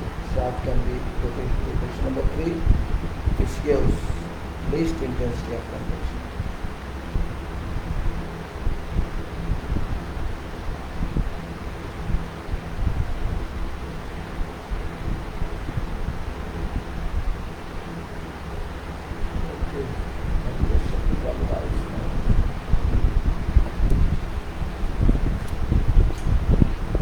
One may think that design of 10-foot roller can solve all of compaction problems, but it's not true. Short shear foot roller will pass over top of the pot.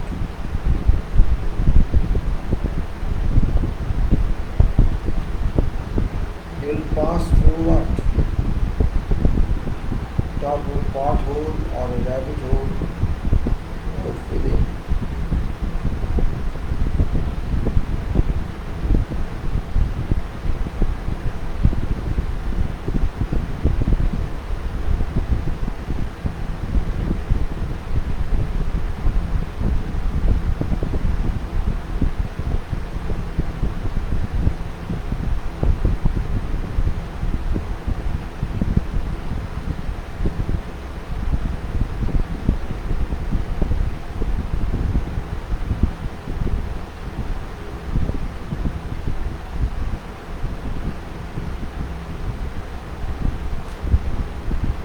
So we have done this now. One may think the design of turn foot roller can solve all earth compression problems, which is not true. Sheep foot roller will pass over top of a port hole or rabbit hole without feeling its existence.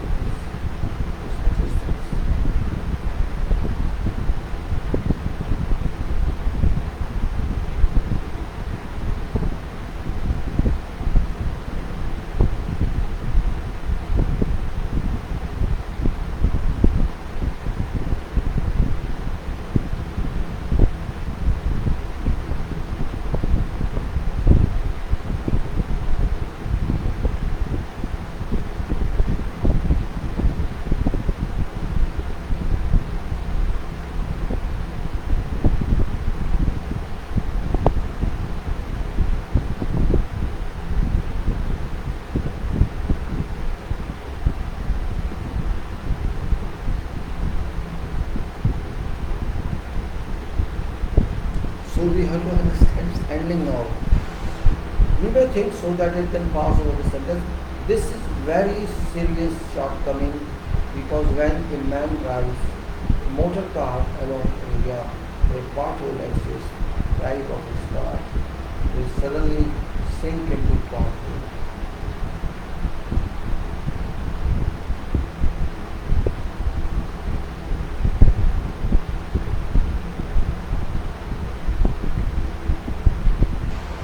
Now what we do,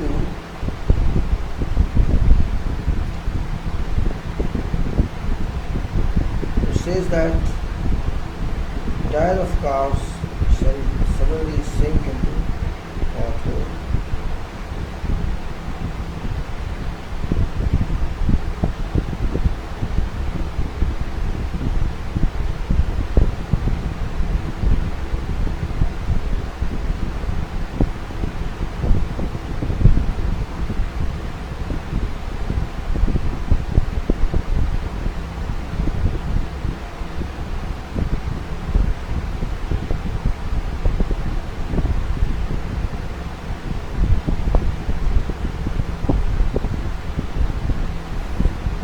This problem, that is tire of his car, tire of car, motor cars along area where potholes exist, tire of car will suddenly sink into pothole. Sudden hollows and depressions in any road surface of a sign of faulty compaction. Pneumatic tire rollers have solved by using pneumatic tire rollers. Pneumatic tire rollers have shown better results in case of sand soil with little cohesion. As in sandy soils, big lumps are not there.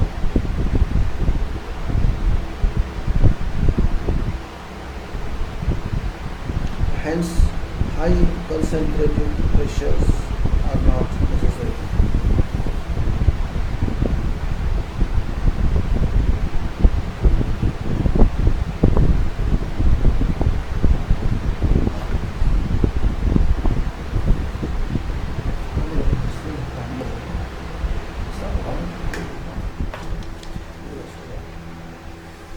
As in sandy soils, big lumps are not there, hence high concentrated pressure are not necessary. Pneumatic tire rollers consist of platform mounted with two axles and loaded with ventilage. Gross weight varies from 5 to 15 tons and they are 9 tons wheel loads.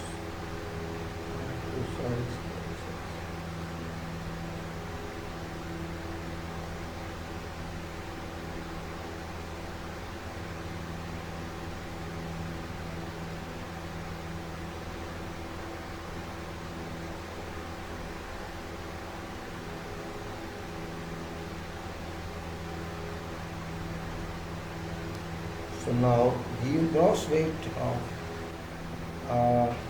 Air's weight varies from 5 to 15 tons, and they have 9 tons wheels on two axles. Near axle has one more wheel.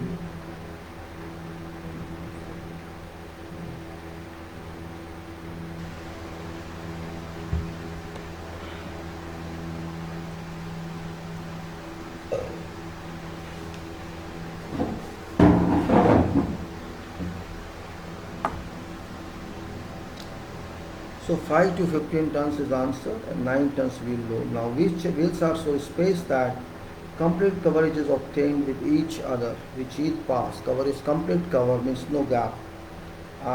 Very heavy pneumatic tire rollers have been manufactured whose weights can be as high as 180 tons. 180 tons. Pneumatic tire rollers have been manufactured whose weights can be as high as 180 tons. Tires pressure in similar rollers are of order of 2.5 kg per centimeter square, and in heavier rollers and in heavy rollers pressure can be up to 10 kg per centimeter square. These rollers are drawn by tractors. These horsepower requirements of pneumatic tired rollers is much less than sheep foot rollers. Requirement of a sheep foot roller is about 7 HP per ton, whereas requirement of pneumatic tire roller is only 3 HP per ton, bhp per ton. So this is about rollers. Field controls of compaction.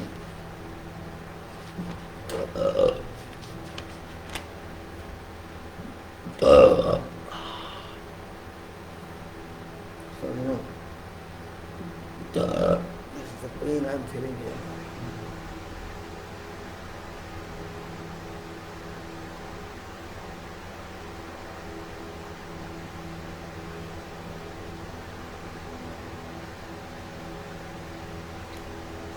Now field control is very, very important. We have to do it because without this we cannot move any further. Let's just use it.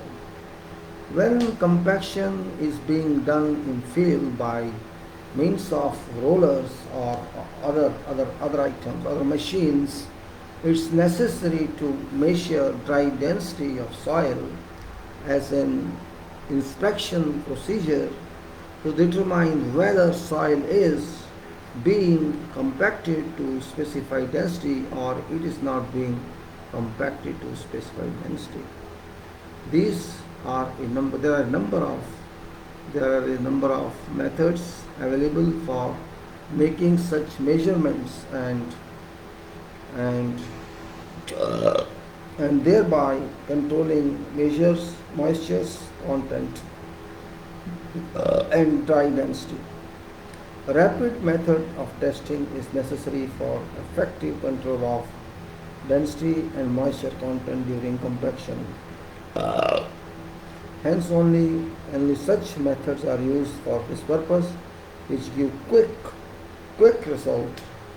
Oven drying method of determination of moisture content is laboratory is very, very slow. Rapid determination of approximate value of moisture content and result dry density can be done by an instrument that is named as Proctor's plasticity needle. Proctor's plasticity needle, and that is this needle here. Proctor's needle.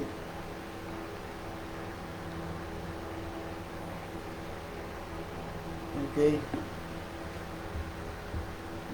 There is a stem on top and a sliding ring, then needle shank and needle tip.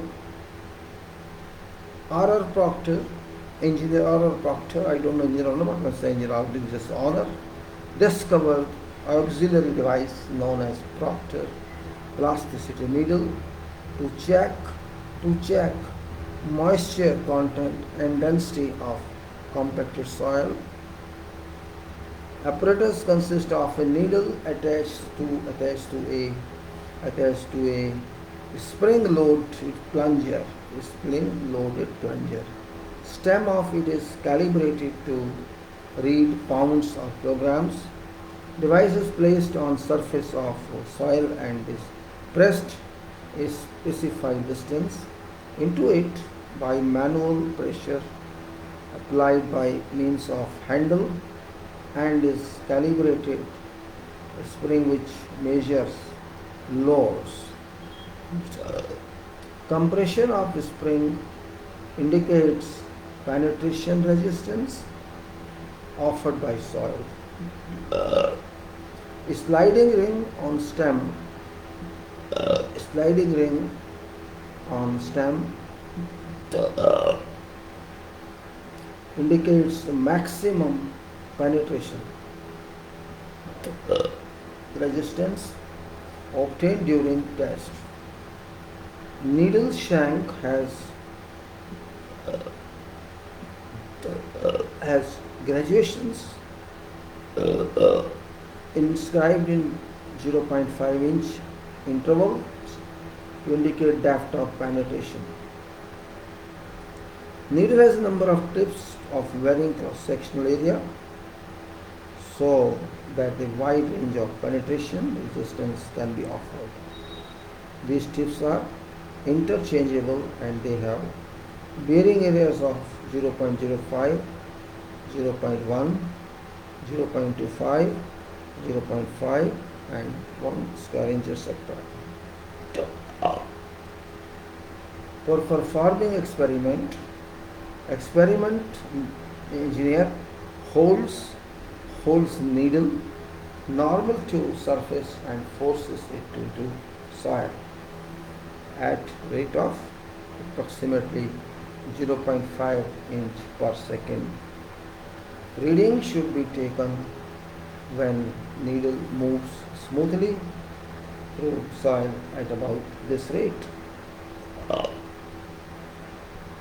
Without need of additional pressure, continue it until penetration reaches up to 2 inches.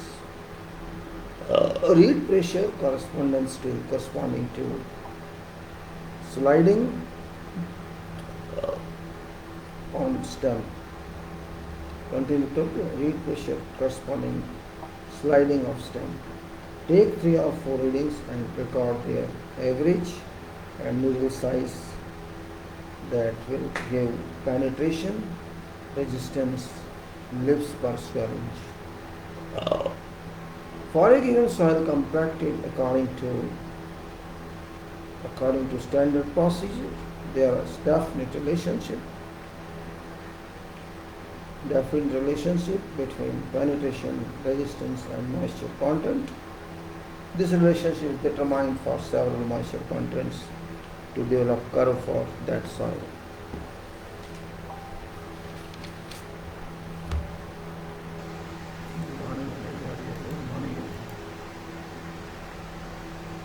Now, at time of performing standard Proctor test, dry density is found at various moisture contents. Same time, penetration resistance for each set of moisture content can be found on same compacted soil. By using Proctor's plasticity needle, says at time of performing standard Proctor test, dry density is found at various moisture contents. Same time, penetration resistance for each set of moisture content can be found on same compacted soil by using Proctor's plasticity needle. And this way, a graph can be drawn between penetration resistance and moisture content. So it's moisture content and it's a penetration resistant.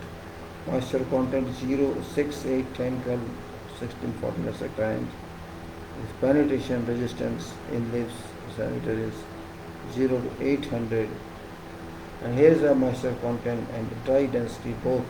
So one is moisture content, the penetration resistance, other one is moisture content, dry density. These are here. You can see these graphs. This is moisture content, penetration resistance, and this is moisture content and dry density.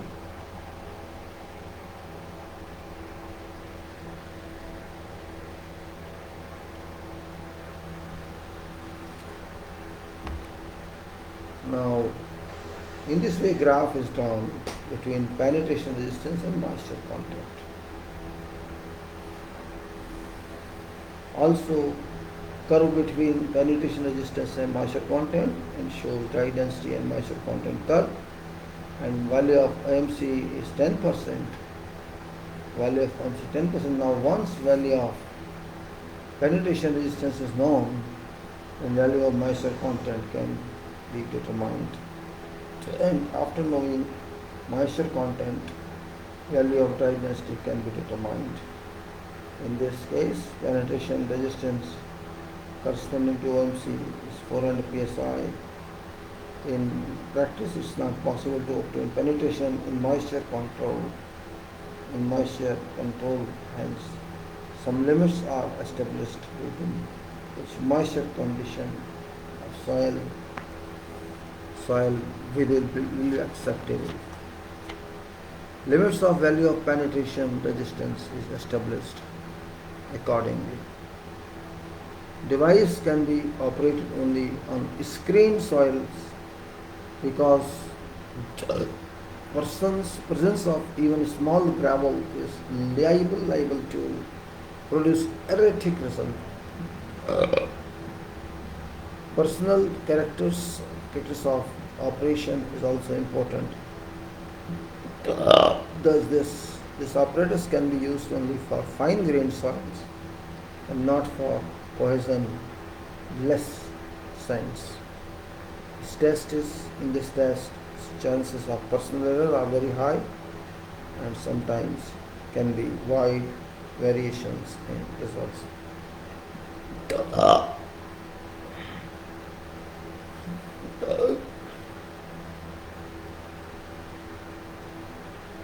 Determination of density in field.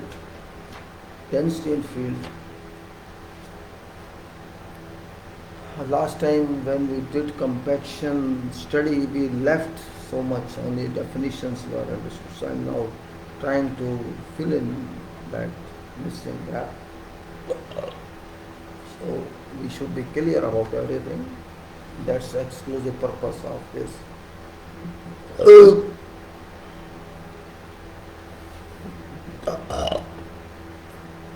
Some problem, digestion problem.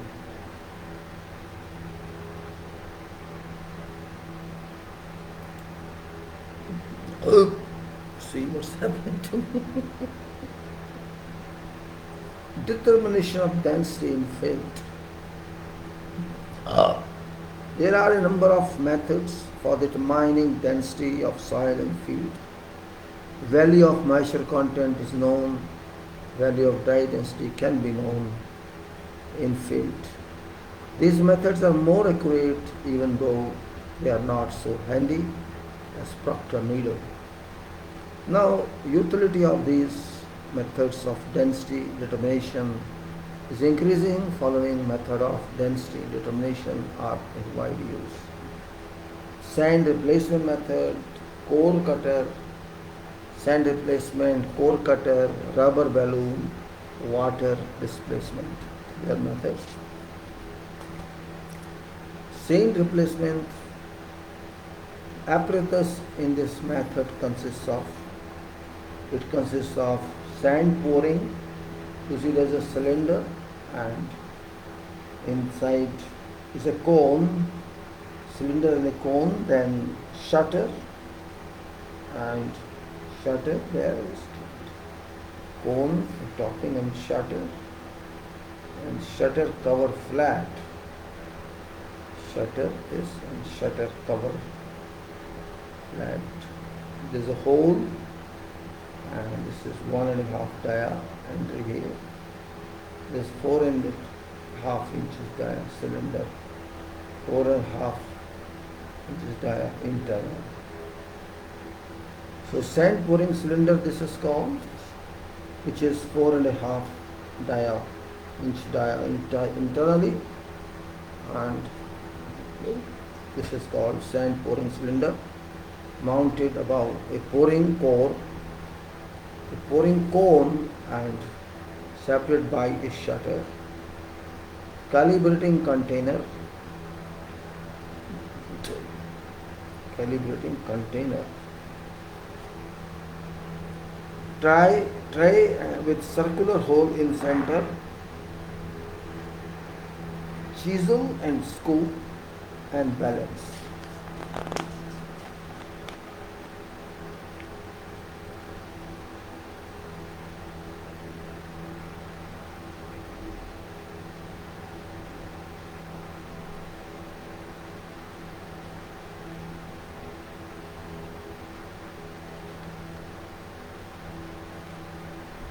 Sectional elevation of apparatus has been shown in 17.9, and that is this one.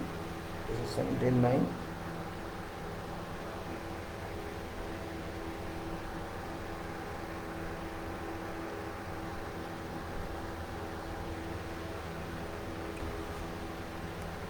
Before performing experiment, calibration of cylinder must be done.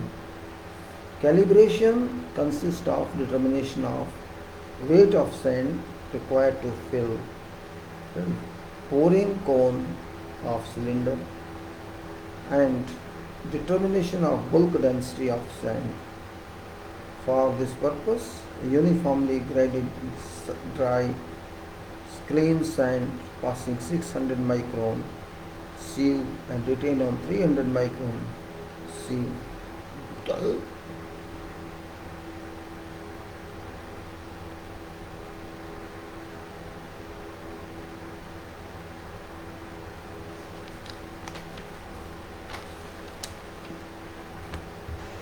should be used. First cylinder is filled up to a height 2 centimeter below top. Let its weight be W1. After that, sand is run out of cylinder, whose volume must be equal to that of calibrating cylinder.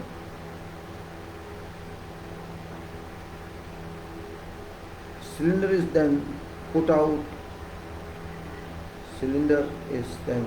over a plane surface and sand is allowed to run out to fill cone below.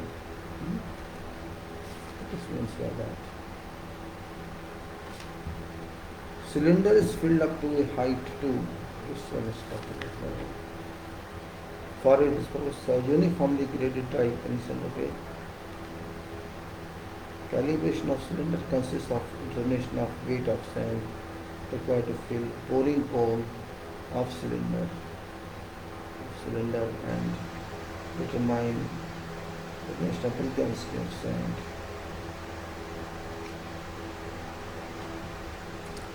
So cylinder is filled up to height 2 centimeter below top. Let its initial weight be W1. After that, sand is run out of cylinder, whose volume must be equal to that of calibrating cylinder.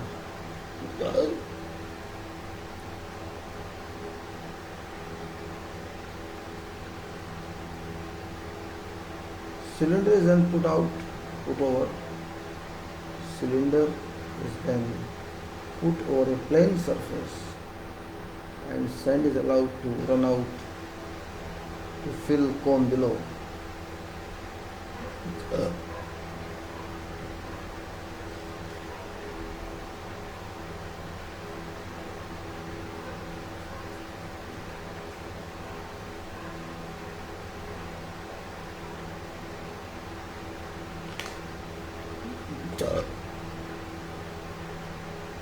Cylinder is then put out plane surface and sand is allowed to run out to fill cone below. Shutter is closed when no further sand runs out. Let weight of sand filled cone is W2. All sand is then refilled in cylinder so that total weight of sand and cylinder is equal to original weight W1. After that, cylinder is placed centrally above calibrating container and sand is allowed to run into calibrating cylinder. Shutter is closed after there is no further movement of sand. Weight of cylinder with sand is then taken.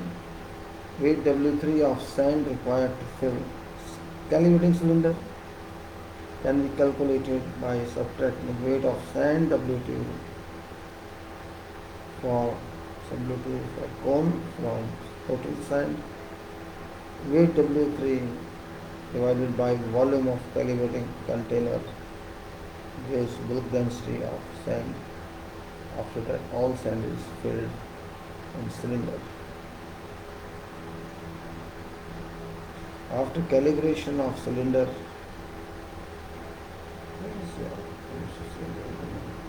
it can be used for measurement of density of soil and field.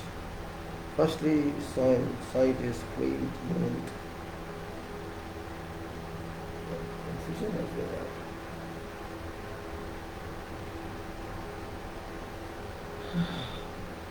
Calibrating of cylinder. Each can be used in measures. Let's say now.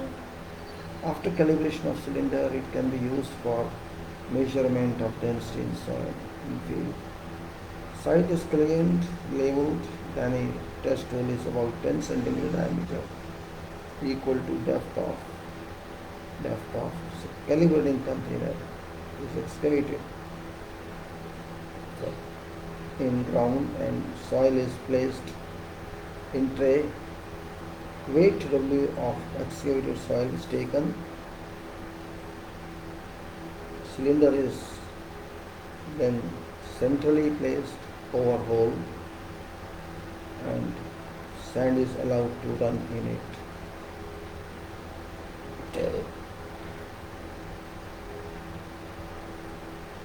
Shutter is closed when there is no further movement of sand. Weight W4 of cylinder and remaining sand in it is measured. Weight W4 of cylinder and remaining sand is measured. Weight W5 run into hole up to level ground surface will be equal to W1 minus W2 minus W4. Divide W5 by the bulk density of sand, and which will get volume V of excavated soil. Bulk density of excavated soil will be W or V. When bulk density of known and moisture content is known, then dry density can be found out by using formula 17.1. Sand depression method. This is sand depression method.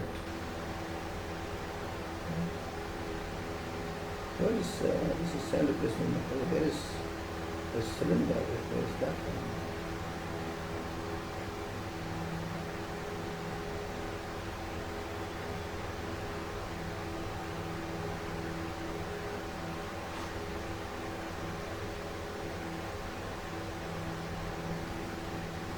There's some confusion. I'm going to be noticed that this is sand depression.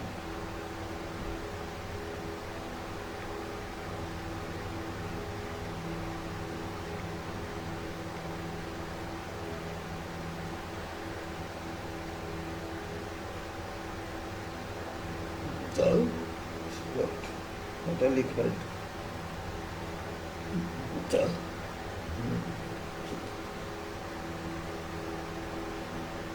This core cutter method and abundant method, and then water replacement method, speedy moisture tester for determination of moisture content. But this is a little confusing, and no problem. We'll look into that.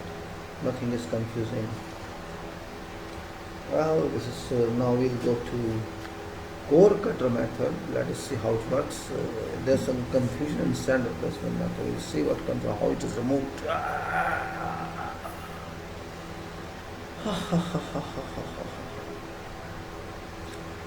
Sand core cutter method.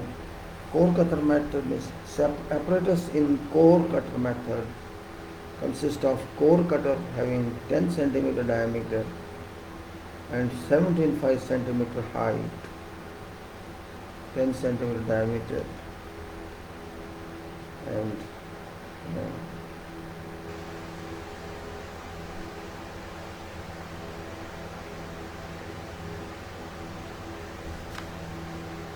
10 centimeter diameter and 17.5 centimeter height. Deep dolly of 10 centimeter diameter and 2.5 height.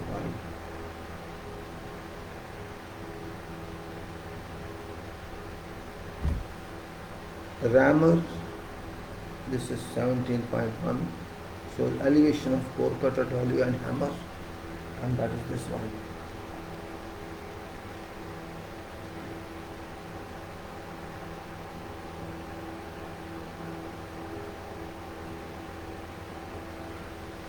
Shows the elevation of core cutter, dolly and hammer.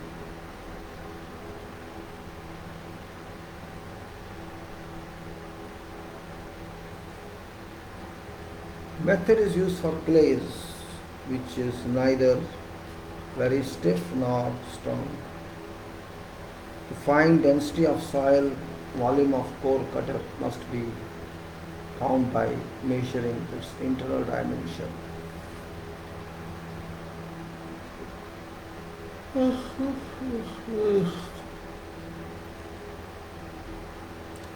For finding density of soil, volume of core cutter must be found by measuring its internal dimension.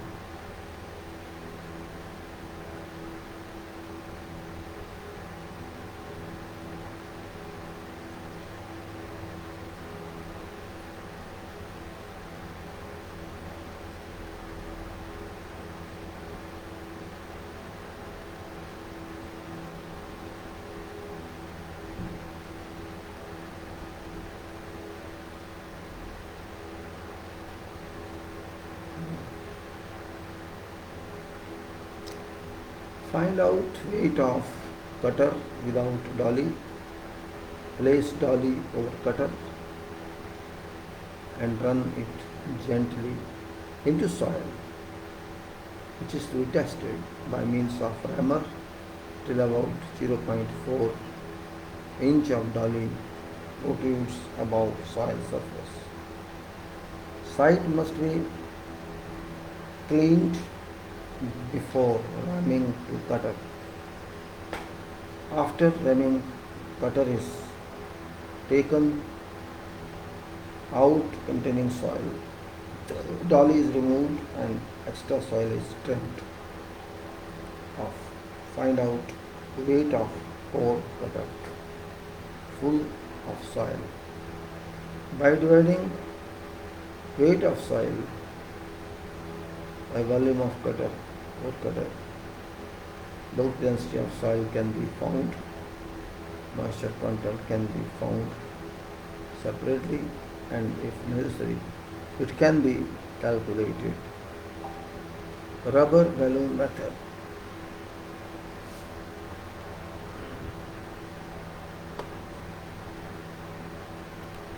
Rubber balloon method.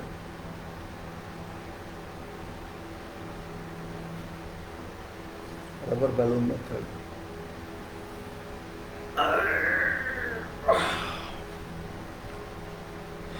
Rubber balloon method, and then it is after that I'll search from that this sand replacement method, because it's very important to be clear about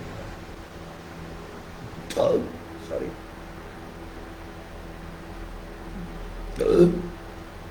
Rubber balloon method. Volume of excavated hole is measured by means of inflated rubber balloon.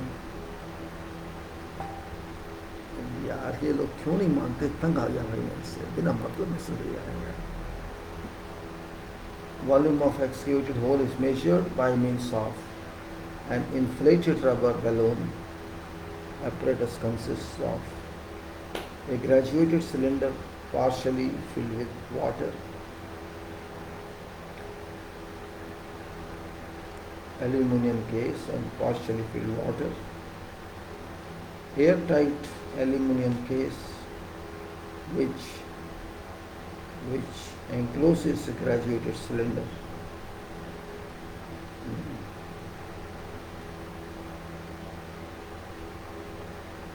Airtight aluminum case which encloses graduated cylinder. Tray with central circle hole. Tray with central circular hole of 10 cm diameter. Double acting rubber balloon for applying pressure of vacuum.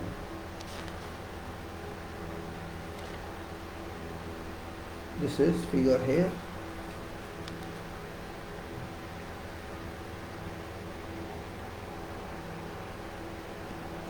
You can see that. This figure is that. See.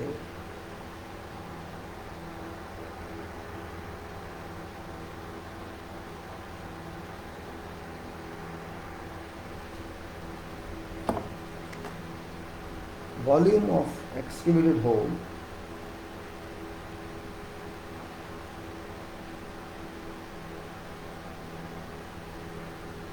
Volume of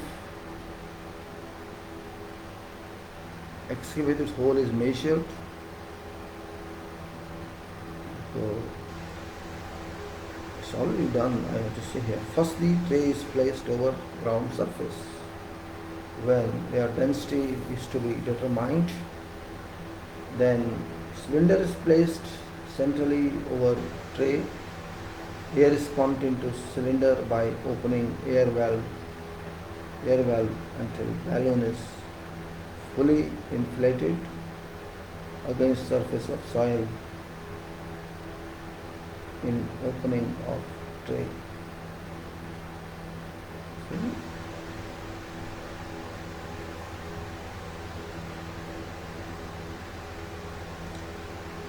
At this stage, water level is read in cylinder. Cylinder is then removed and hole is dug into ground. Excavated soil is weighed. After that, cylinder is placed over opening in tray.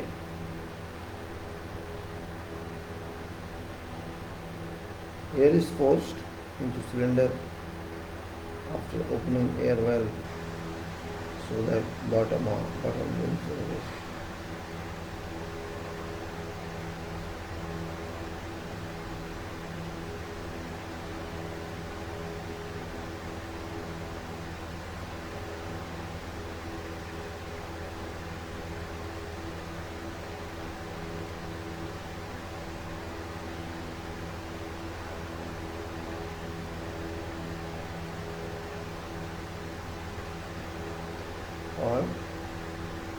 Then cylinder is removed, the hole is dug into ground, excavated soil is swayed.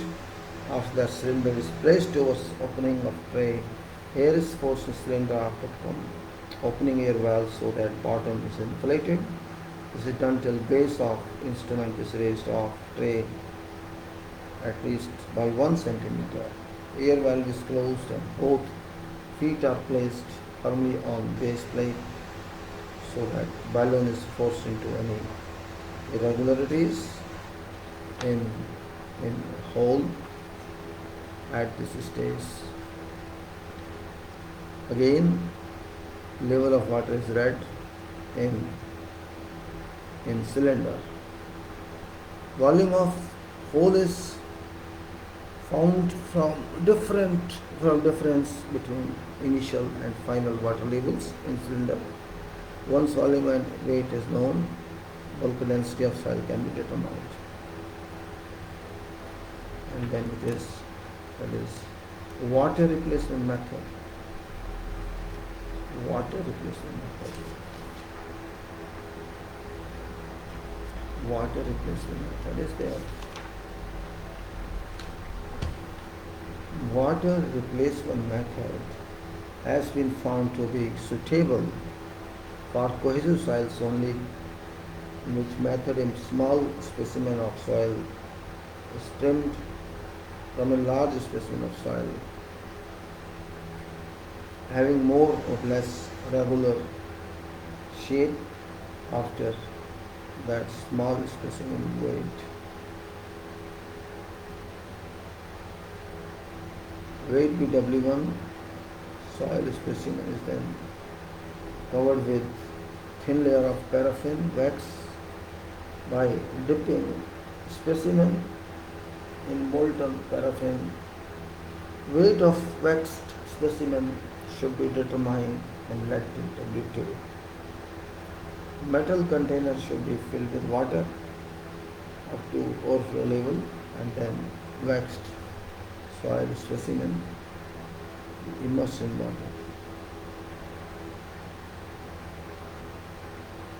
Measurement of volume of displaced water should be done accurately.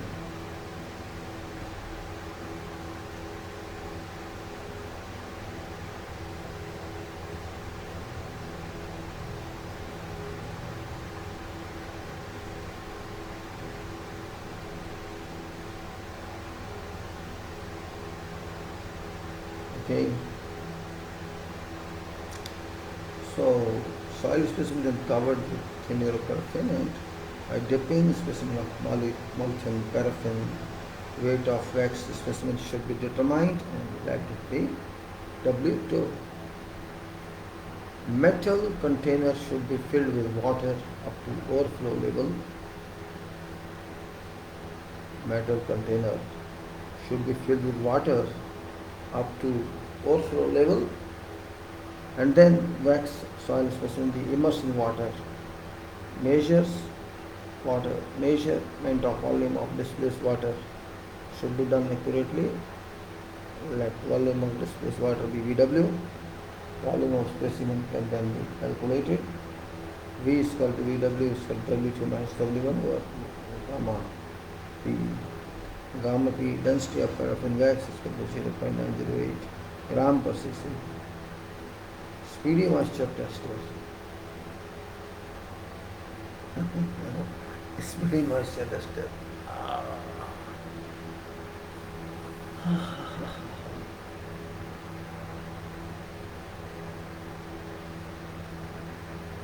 There are a number of rapid methods for determining value of moisture content in field. The speedy moisture test is one of methods by which value of moisture content can be found rapidly in field.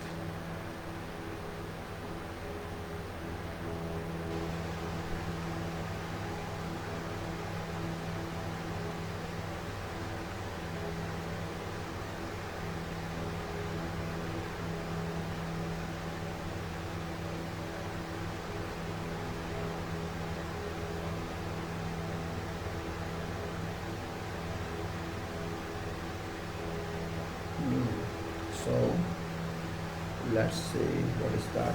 Some water, actually some gas. I'm not very excited. Normal, very normal. Sunday, of course.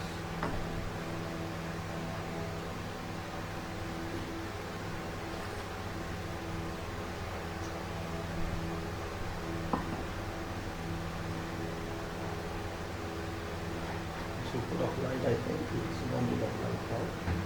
Swipe light. Why waste light? Put off light. And maybe put off this also for half an hour. So there are a number of rapid methods for determining value of moisture content in field. The speedy moisture test is one of methods by means of which value of moisture content can be found rapidly in field. Applications of cylindrical steel gas chamber, cylindrical steel gas chamber closed by a quick release rubber sealing cap at one end and communicating with a pressure gauge fixed at other end. It is a small steel yard type Balance for weighing exactly 26 gram of soil and tin of calcium chloride is measured by a metallic scope. For determining moisture content of soil, correct amount of moist soil is weighed and placed in body of gauge. Calcium carbide is then taken by means of measuring scoop and placed in recess. Provide with cap. Speedy moisture tester is held vertical horizontal and cap is placed in position. After that soil and calcium carbide is allowed to come in contact with each other. Instrument is shaken vigorously with excess material.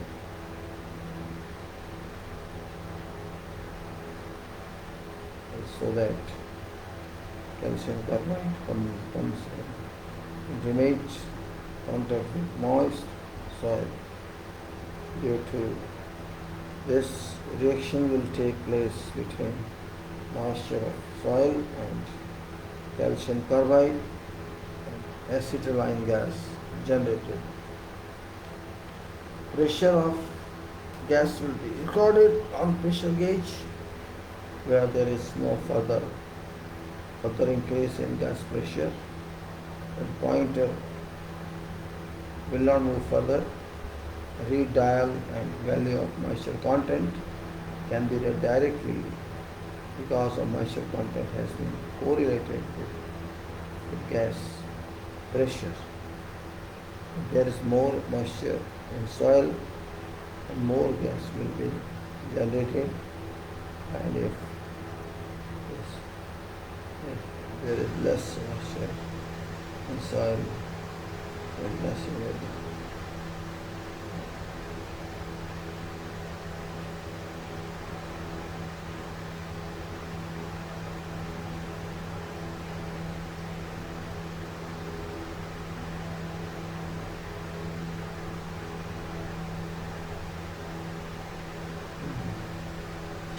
And then this method gives fairly good result for sandy soil, but silty and clay soil do not react well with calcium carbide, and hence there might be error in result. So this was about compaction. Let's go to see that I was looking for. Let me keep it inside for time being, and let us see what can we do. And I keep this sun is here on this, so I protect this. Let us see what it says about. Let me go to some other part of it. Sand replacement method, and that's I say sand replacement method. If I get this,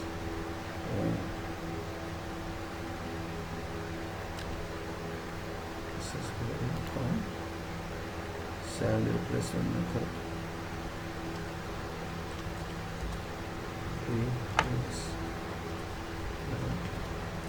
Method for field density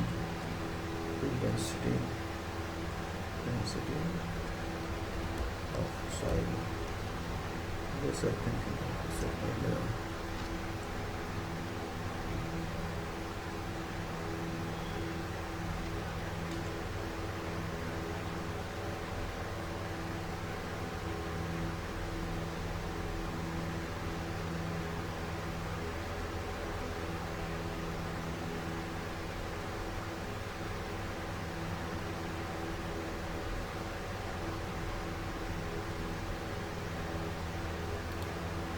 that's what it says. It says that may say that sand replacement method for determination of field density. Sand replacement method test methods used to determine field density or in place density of earth embankments, road, fills, subgrade, subbase, or any of compacted materials. This method serves as base upon which one can accept density of compacted material to a specified magnitude or to a percentage of maximum unit dry density determination. Determined as Proctor We know that moist content of soil vary from time to time, and hence field density also. So we are required to report test results in terms of dry density. In order to determine dry density, we must have to examine moisture content in soil by using general method. Moisture content percent is equal to weight of wet soil minus weight of dry soil divided by weight of dry soil into 100. Dry density is equal to bulk density divided by 1 plus W. Now, apparatus required are sand pouring cylinder, sand cylinder, cylindrical calibrating container.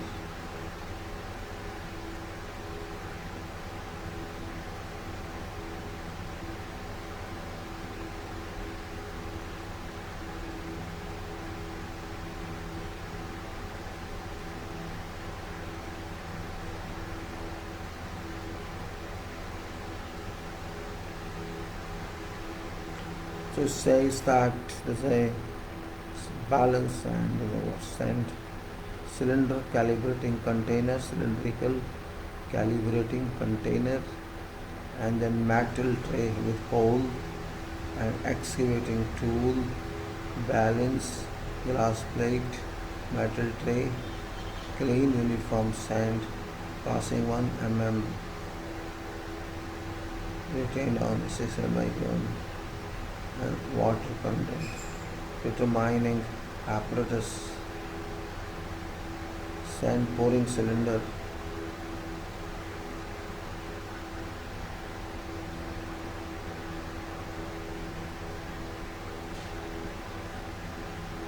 so let us see the way. Says that determination of dry density in soil under sample. Prepare area of embankment subject to test level top of soil using scraper tool. Plot, place metal tray on flat surface. If required, insert nails into small holes of metal tray. Then you can say place metal tray on flat surface, and okay, then trace circular hole on tray on ground, and excavate soil carefully without losing any or soil fragment, and then dig hole of approximately 150 mm in ground.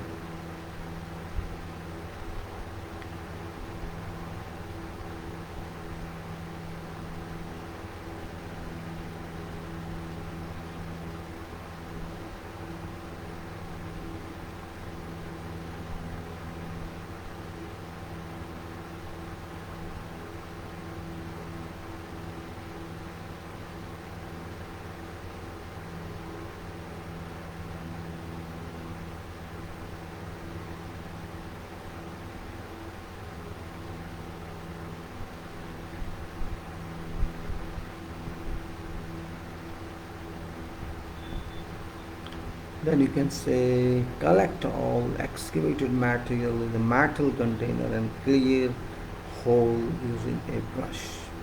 Determine mass of this soil and weigh soil from roll. Fill sand pouring cylinder with calibrated sand and determine its mass as W1.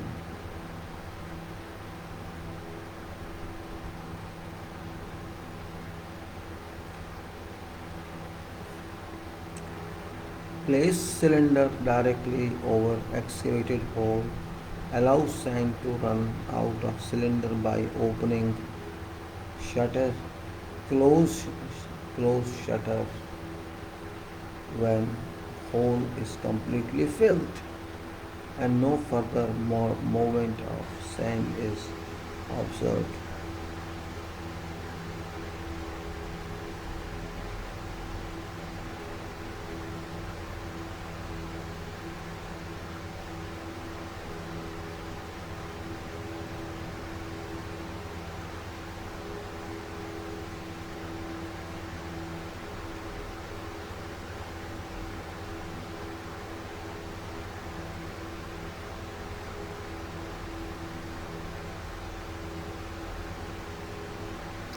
After that, you can say place cylinder directly over excavated hole, allow sand to run out.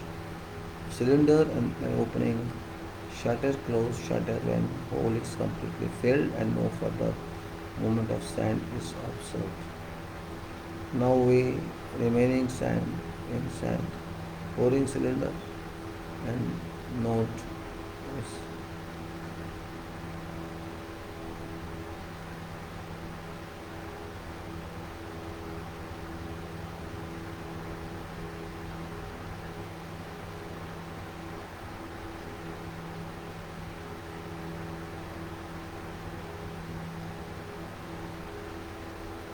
Then you can say that. Then you can say that now weigh remaining sand in sand pouring cylinder and note it as W4. Take a sample of excavated soil in an airtight sampler for determining elimination of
after that.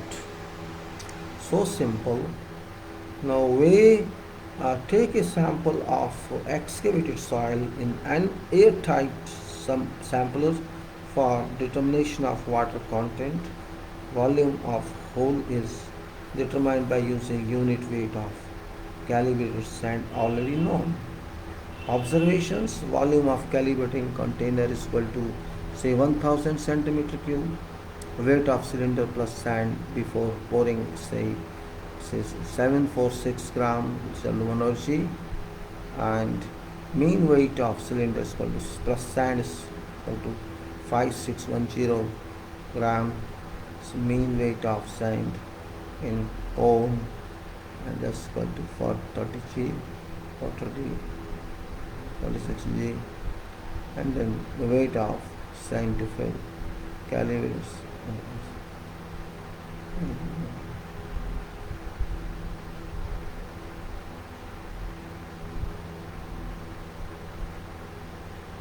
So this is what is the out and drag density. How much then? Its weight of cylinder is weight of cylinder calibrated sand in hole is equal to WB is equal to W1 minus W4 minus W2. Volume of hole is equal to WB over volume of sand. Convection. That's if we put this off, I'd say put this only off. That's what I say. This off and also this off. So we reach our video. That's where I say that this is so we have gone through compaction.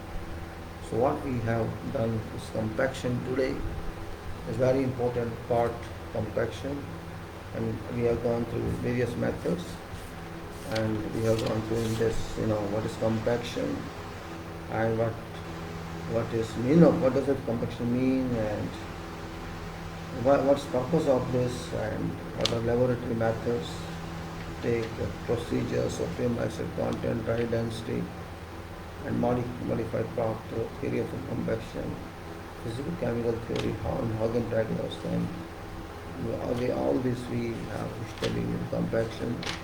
And I think we understand compaction much better than before. We knew it, but always improvement is much better If we can do that, improvement is always better. You have to study further for improvement, and if you can improve, that's very good. And because we want to improve our working, our knowledge from time to time, and every time you study further, you get more information, more clarification, and that is about this. Now, this is soil related talk today. I'll take up further issues which may be consolidation probably, because this compaction and consolidation are related together. Consolidation though we did before, but I want to repeat it because it's also interesting. Consolidation, which impacts future of soil, then the shear strength are very important on this. I first thought not to do this, but then I thought no, it's better because it's a professional, meaning professional. And if you want people to understand soil, it's not theoretical understanding, it's only professors who understand. That's what we should have. It should be understood by everyone of us. A little talk about this, and now I'm going to RCC and contracts, both little while, say a mix of that, and building practice, which we discuss every day. These buildings which are important. I mean, this is just a symbolic one I'm showing you. There are so many buildings as such. I have many sketches as such, of these buildings. So this is just for information that I'm talking of building. And there are many buildings. You may say I informed you before that was one video I recorded yesterday that is regarding structural of one building. You can see that video if you wish. It's not direct talk, but it's like screen share of that video.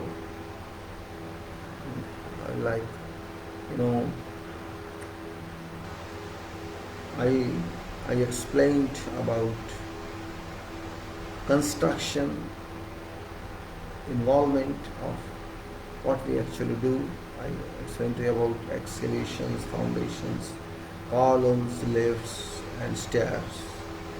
Let's continue on that because it's really interesting from engineering point of view, from field point of view. There is no way I will shy on that. No, why shy on this? After all, this is engineering and this is our field, and this is our field that impacts lives of others. If we improve means society improves, at least buildings improve, that impacts a lot. Because I am observing that day by day people are getting educated in engineering, but what should happen? That's not happening. When engineers are getting further educations, but quality of engineering field, construction quality is falling. When there was a time when only diplomas were available. Now it's a time when not only diplomas or degrees but also higher education like ME and PhD are available, which means we should justify and prove that quality is higher than it was before. But what is seen in field is reverse. It's reverse. That's cause of concern here. It's not my concern, it's a national concern.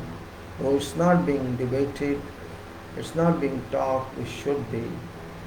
I'm really surprised that engineering institutions and all those who conduct debates, they never touch quality criteria. They touch only environment, they touch green buildings, and they touch faculty. Means they touch what is already, No meaning at all. You're talking of green buildings, but you're not talking of concrete. See, there's a difference. When you're lecturing green building and you're conducting seminars on that, what is green building? Every building is concrete one. If concrete is bad quality, what's meaning of your other items? No meaning. Until you improve quality of concrete, which relates to your building, and you mix up everything with that. Just you think concrete is not a part of quality or grain, which concrete you should use? Is that not a question? That is a question. Means you are either you are doing green building support or you are doing just commercial work on green building. It's a point of concern. Electrical calculation, mechanical calculation, loads, all these come secondary. First we should have structure. And that structure is not being considered by anybody. This is surprising. That is more important. First you improve construction of structure. Public should know, because it is for public, not for you, not for me. We serve public in capacity as civil engineers. So this is our responsibility, that public should know about that. And if public is not aware of that, but we want to tell them what is meaning of our webinars or seminars. How many seminars have been conducted about basics of concrete? About defects, they may consider defects is later on. How do you maintain quality and workmanship? Do we know?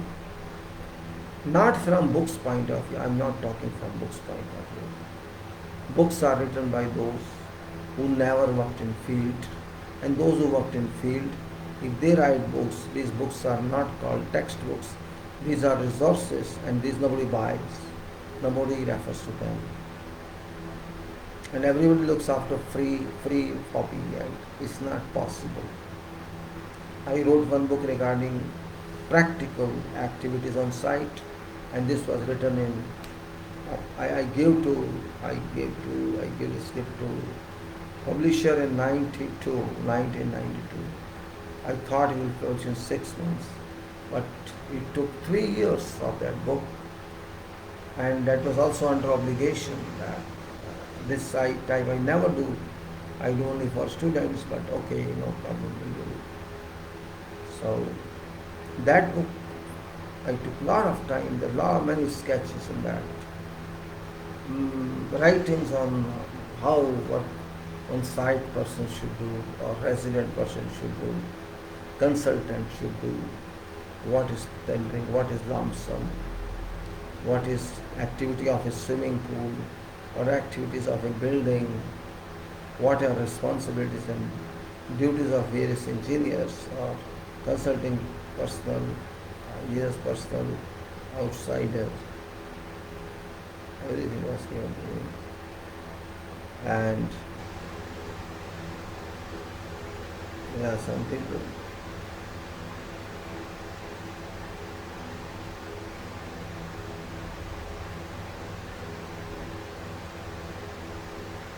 There are people,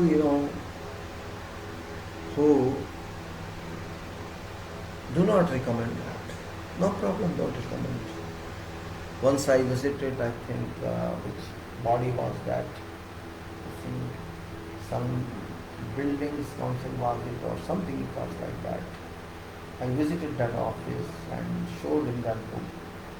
I said, yes, we will recommend that. He never recommended that.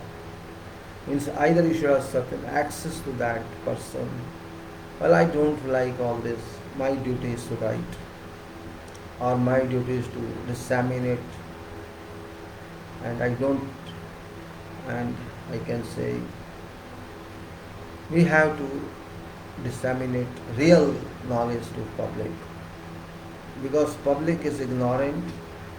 There are promoters, there are builders who do not want public should know anything.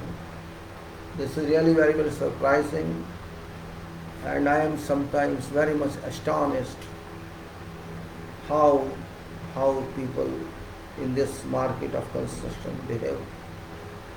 Despite knowing nothing about construction, knowing nothing about civil engineering, they are involved as promoters, as contractors, as builders.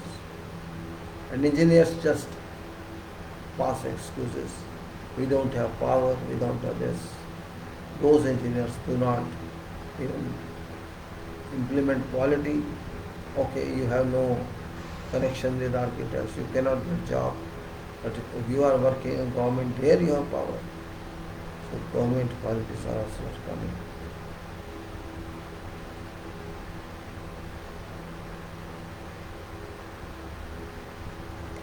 The important point is how much force we can utilize, we can apply onto understanding of our quality system. I'm not talking of, I'm saying quality system.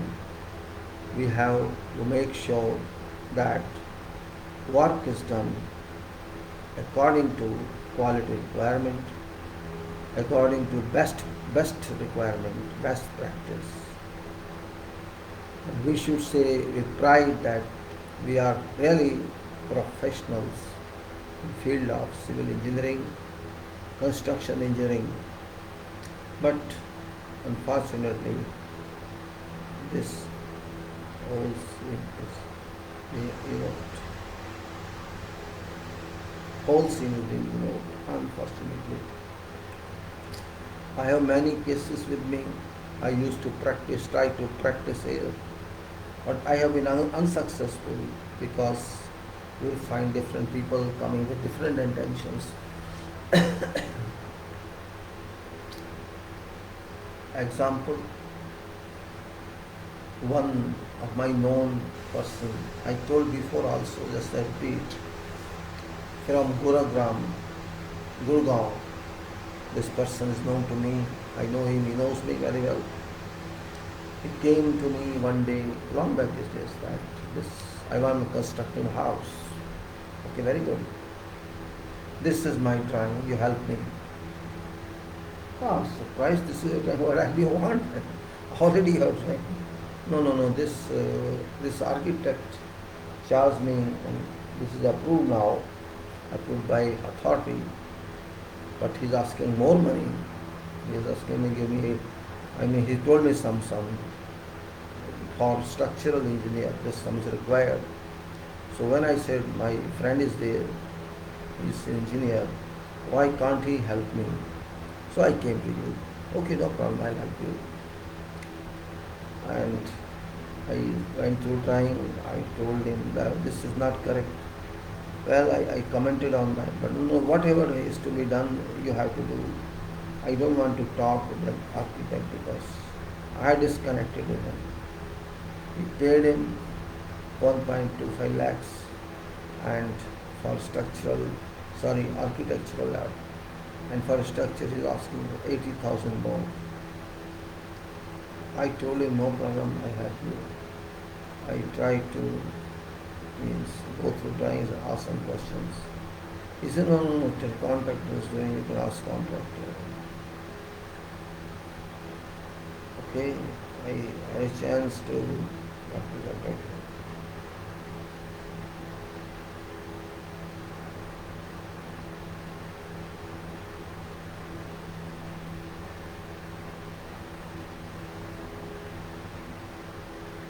So what is that means when you say talk to contractor? I told him I will check, I will go to site, I'll see your soil. I asked him also, you are putting lift in that? Yes, I'm putting a lift. I want to coordinate what lift you are going to use, what dimension. Oh no, I will not talk to someone. I will not do a plan, just as shown. So I asked him, give me at least a telephone number of that lift supplier. He did not have anything. So it was completely raw work. There was scratch, it's complete scrap. Let us start with the scratch. So I asked him that this drawing is copy paste, the stages are wrong. Many other points I told him. He said, whatever you have to do, you have to do. I don't know anything. I'm not going to that architect now. I think there was some problem. Well, I'm not concerned with that. There's some problem, no problem. But I then asked him some other information through mail. He was annoyed. I told him I want to see site. He didn't like to show site. So I went to him. He said, no, I talked to my contractor. He says, no problem. It's okay. Why to investigate soil? We told him this is zone 4 area, earthquake zone 4, and we cannot take it for granted. We have to be very serious about that. He says, what earthquake, this and that, and means, if there are lakhs of buildings already constructed, if they fall, my will also fall. If known people who know you very well, they talk like this. And now he talked about investigation. He says he had talked to his contractor. He says there's no problem. Earthquake is no problem. They can manage it. And then I was surprised. I was talking about, and what could I do? I had no option.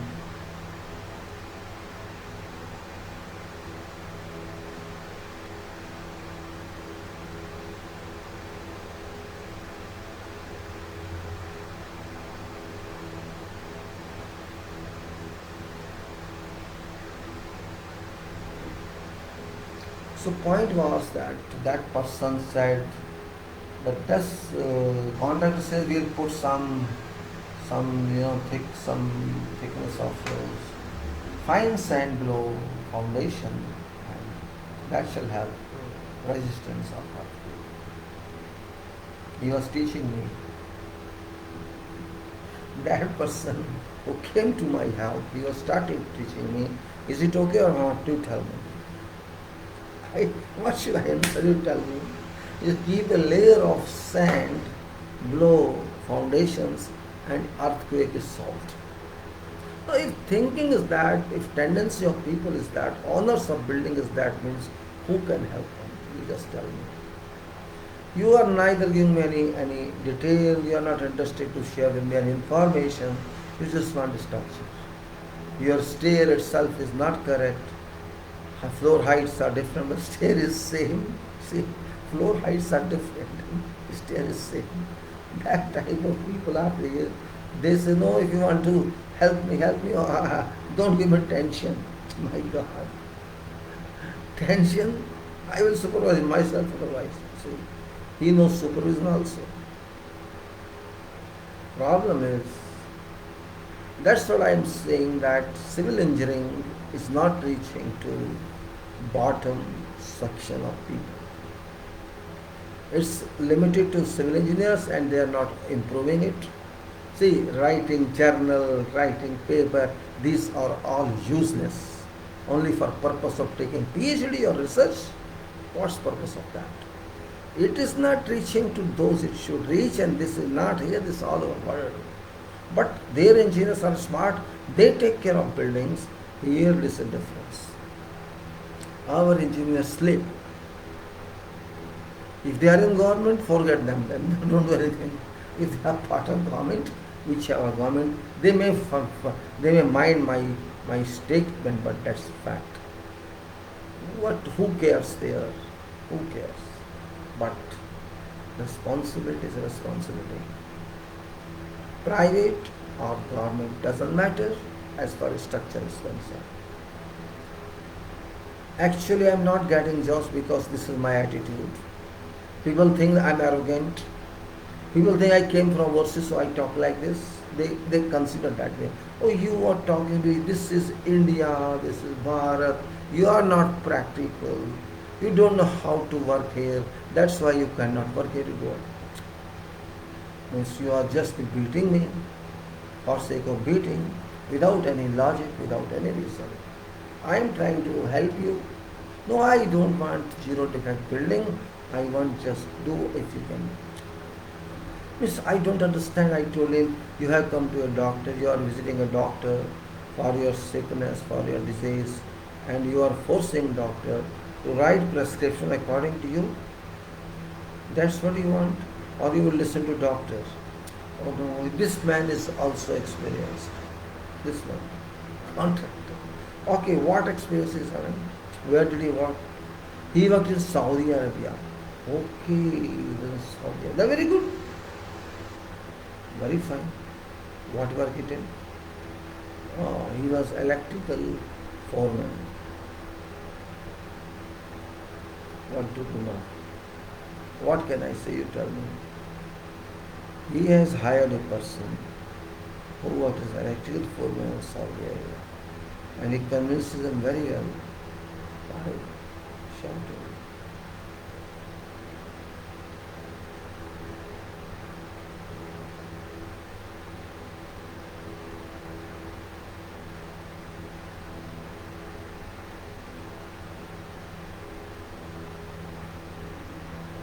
This means you have to see such people, and he neither took me to site nor he provided any information.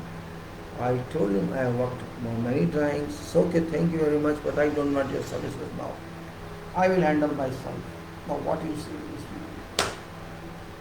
How can you help these people? I did not ask for any money.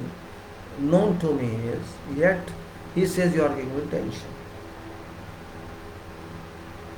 What do you say about this? This is where we stand.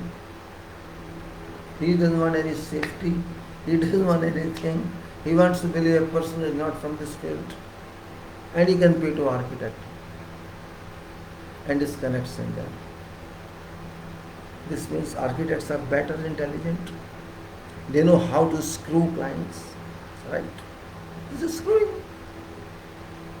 And you got permit also on the wrong drawing. You got a permit also on a wrong drawing. I challenge that this is wrong drawing. What do you call this? Similarly, it happened with another case. In Faridabad, there was some factory under construction, and that person came to me, one person. I says, I am constructing, I'm living behind your home in this area. Just this is a drawing, please tell me this is right or wrong. You have a drawing, with drawing you came to me to seek my advice whether or not this drawing is right or not. What is this? No, because this is architect. He designed structure also.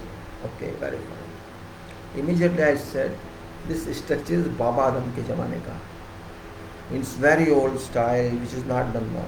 Tough footings like this, where you cannot concrete properly. High footing slabs and this. Who does this? Nonsense. No, he said this only. Then excavation also. I'm going. I asked him, okay, look, first I want to test your soil, and then you stop excavation immediately. What? Stop your excavation immediately. No, I have paid him. Okay, listen what I am saying. If you can do it, it's up to you. Second, you call your contractor to come here. I want to show him some drawing, and if he can follow that drawing, it's okay. Then otherwise, no use to come to me, because your drawings that you brought, these are not suitable for this building, and I'm not going to advise for this. I have a different design for this area, because I know this area is clay. You may not understand that, because you are not engineer, and your contractor may not understand that, and your architect can never understand that. Can never. Because he has given this drawing, this is not for clay. This is not for clay, but he has given you. So if your contractor agrees with that, what I show him, I will make complete beams here.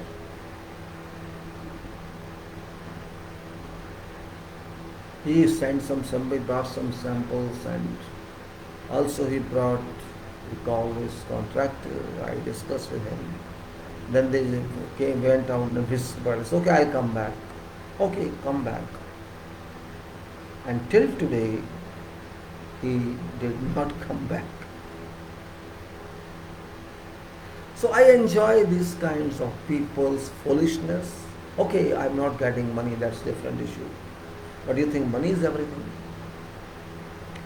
If you are helping someone wrongly, non-professionally, no, is that one says you use sand for earthquake resistance, is it acceptable? It's foolishness. And one says, just try and see and tell me it's right or wrong. For satisfaction, it came to me. But I should say, yes, this is very good trying. Also then, this is the second instance, and there was many more incidents actually, long back, very long back,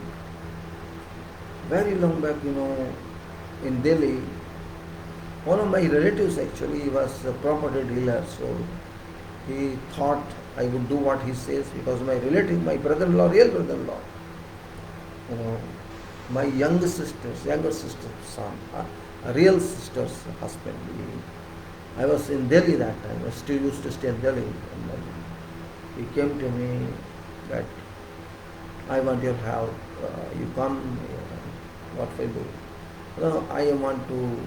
We are working. We are making a building in Yamuna Vihar, and some owner wants to. Someone wants that. Some engineer should say that this is good building, so that I can buy. I said, what do you mean by that? Oh, just come and see and tell him that this is a good building. How can I say like this? How I can say it's good building a bad building? You have constructed this. I did not have any anger, I did not involvement in that. No, just you see, I reached there. My sister told him, my husband, that you are wasting your time. My brother will not do that. I know my brother. Anyhow, I went there. I went to that site with my brother-in-law. I told him, first show me how many cement bags you have used and where are some reports or something. And he is a partner, and I asked many questions. Then means they were not happy with what I was asking for. They just wanted to tell owner, oh, don't worry, it's everything. Unfortunately, you can say, fortunately, sorry, owner was not available at that time. Who wanted to buy that? That person was not available. And I told this. I came back from there, and my this brother-in-law told me, my partner was saying, to whom you brought? Why you brought this? They want recommendation or they want to cross and so. They called some junior engineer from Delhi Development Authority, the government, and I think he paid him 5,000 rupees. And oh, very good building, and verbally approved everything. Oh, you see finishes and see this, and that person bought that. This happens in this country. Means you are a tool for them. You are an engineer, you are not an engineer, no. You are a tool for a politician, you are a tool for a businessman, you are a tool for some contractor, you are a tool for someone. You dance according to their requirement, you are a good engineer. You dance according, dance, that's it. Don't point out anything. What architect says, accept. How can you accept quality in structures where these idiots are involved? I should simply say idiots because they are. Not only idiots, they are crooks. If somebody risks the life of others, you are charging money, you speak lie, that person buys, that person may stay himself or he may sell to someone else, but somebody will stay there. To me people come, oh, we are just one person comes and says, I want to construct my small house, okay? I told him, see, it's not like that. I have to take everything, check everything, and I don't use it. No, I don't want a structure by you. You don't want a structure by everyone. Just give me 4 lines. Yes, I have to set my rules. Rest I will do. When I said something without, okay, can you ship this? I discussed with him, see, this is what I have done. I'm not talking about structure. You ask me not, no for structure, I'm not telling you. Do whatever you want, but this only line one. No, I want to ship this, stay this. It cannot be shifted. If you want to ship first. I'm not going to talk to you about this. What this is? What do you think I am? I don't know why it happens with me or it happens with everybody. Means it's not first time. Many times it happens. Many times. People are crooked everywhere. Crooks. One person came from UP. They was from factories and they want to submit resubmission, refit test of that. Oh, you go, we'll pay you. You come here and just say factory is okay for renewal. Well, how can I say that? First show me file of your factory, what is there. I'll go and see. No, just say this wall is okay. What do you know? Actually there was engineer for us. He used to sign this, now he has transferred, he has gone somewhere else. That's why I am looking for an engineer. Papa, give me file. I want to see what I have to do, where to go, what sort of this. You cannot say this is okay. Believe me, it happens only in Bharat. Believe me, I am king of this country. I know what I should say. I can't answer. We are living in which world? Which world? To loot each other? That's what we are doing. At cost of what? At cost of death of others, lives of others. If I certify some bad work, who shall be on risk? Public, not that owner who is getting profit. So who am I to subject those unknown people to risk? I think it's not question of profession here, it's question of sin. Forget profession.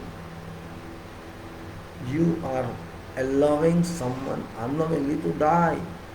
If that structure collapses, who shall be responsible? Because I somewhere involved. What shall you call it? You say stalking mentor or something. No, it's not question of sentimentality. It's question of fact. Why they want assurance by an engineer, means this is a business. They want to buy an engineer. Once you are bought, means you are enslaved for that act. Whatever your master say, you accept that. If this is engineering, I kick such engineering. I kick such people. I put them on my leg and break their head. If this is what they are. Means on my capability you want to earn without doing job like that. And you think I will accept that? Maybe I'm not going to accept, and I think nobody will accept, but people accept, unfortunately. People do accept. And maybe I don't know how many of you do that too. If you have no conscience, if you have no soul, okay, what can I do? You don't call yourself engineer. You are a broker then, broker, sub-broker. That's all you are. What is going in government do? They do same thing. Adjustment. In this adjustment, such adjustment, they themselves are adjusted rather than becoming, they are brokers. It doesn't matter who you are, in what position you are a part of that thing which is breaking everything. This is what we made this Bharat. We study education of engineering for this purpose, to work on a direction of others. Engineer directs others, or engineer is directed by these crooks. Who is that? Engineer means what? That's why every day I say what is engineering. I want to define what is engineering. I want you to think of as engineering. But no. My talks is going in air. Nobody bothers. Some old guy, foolish guy. He just talks and talks. Not practical. Not practical. You are very practical.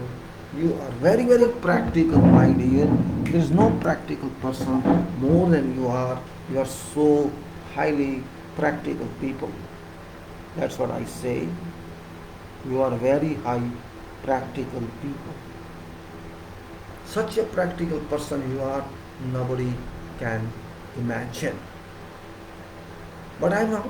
No, I'm not. Okay, I have no money. I don't get any money. No problem.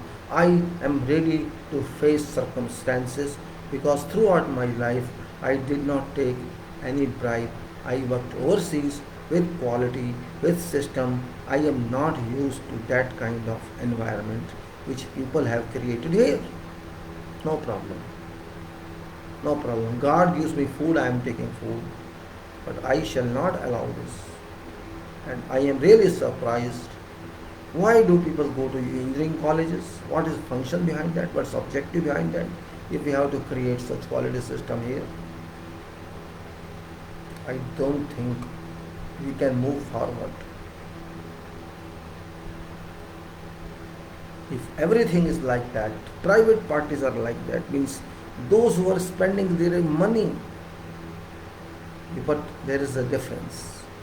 Those who get money indirectly, like to whom, about whom I give an example, that person worked in income tax department throughout life. You know what is income tax department? Income tax inspector or superintendent, whatever. So for their money is, I think, like water.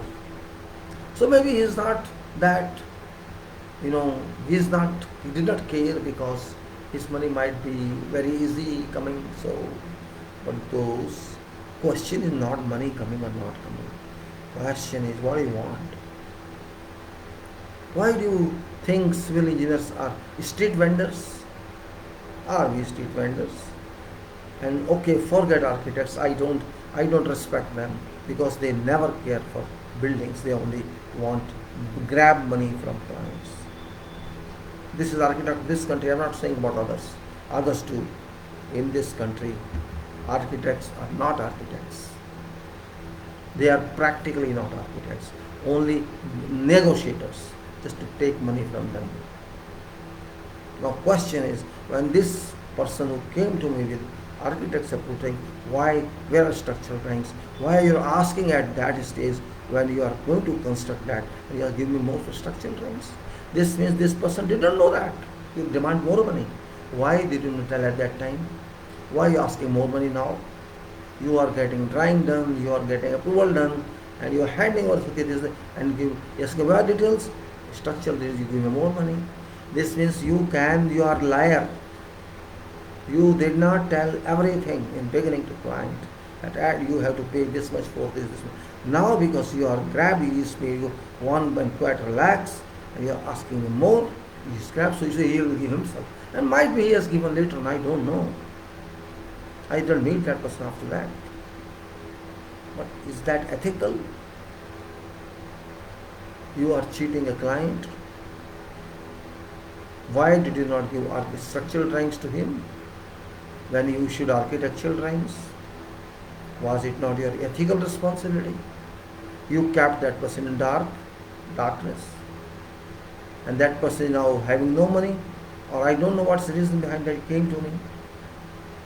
This means you are a businessman. You want to trap people. Once person is trapped, certainly he will come back.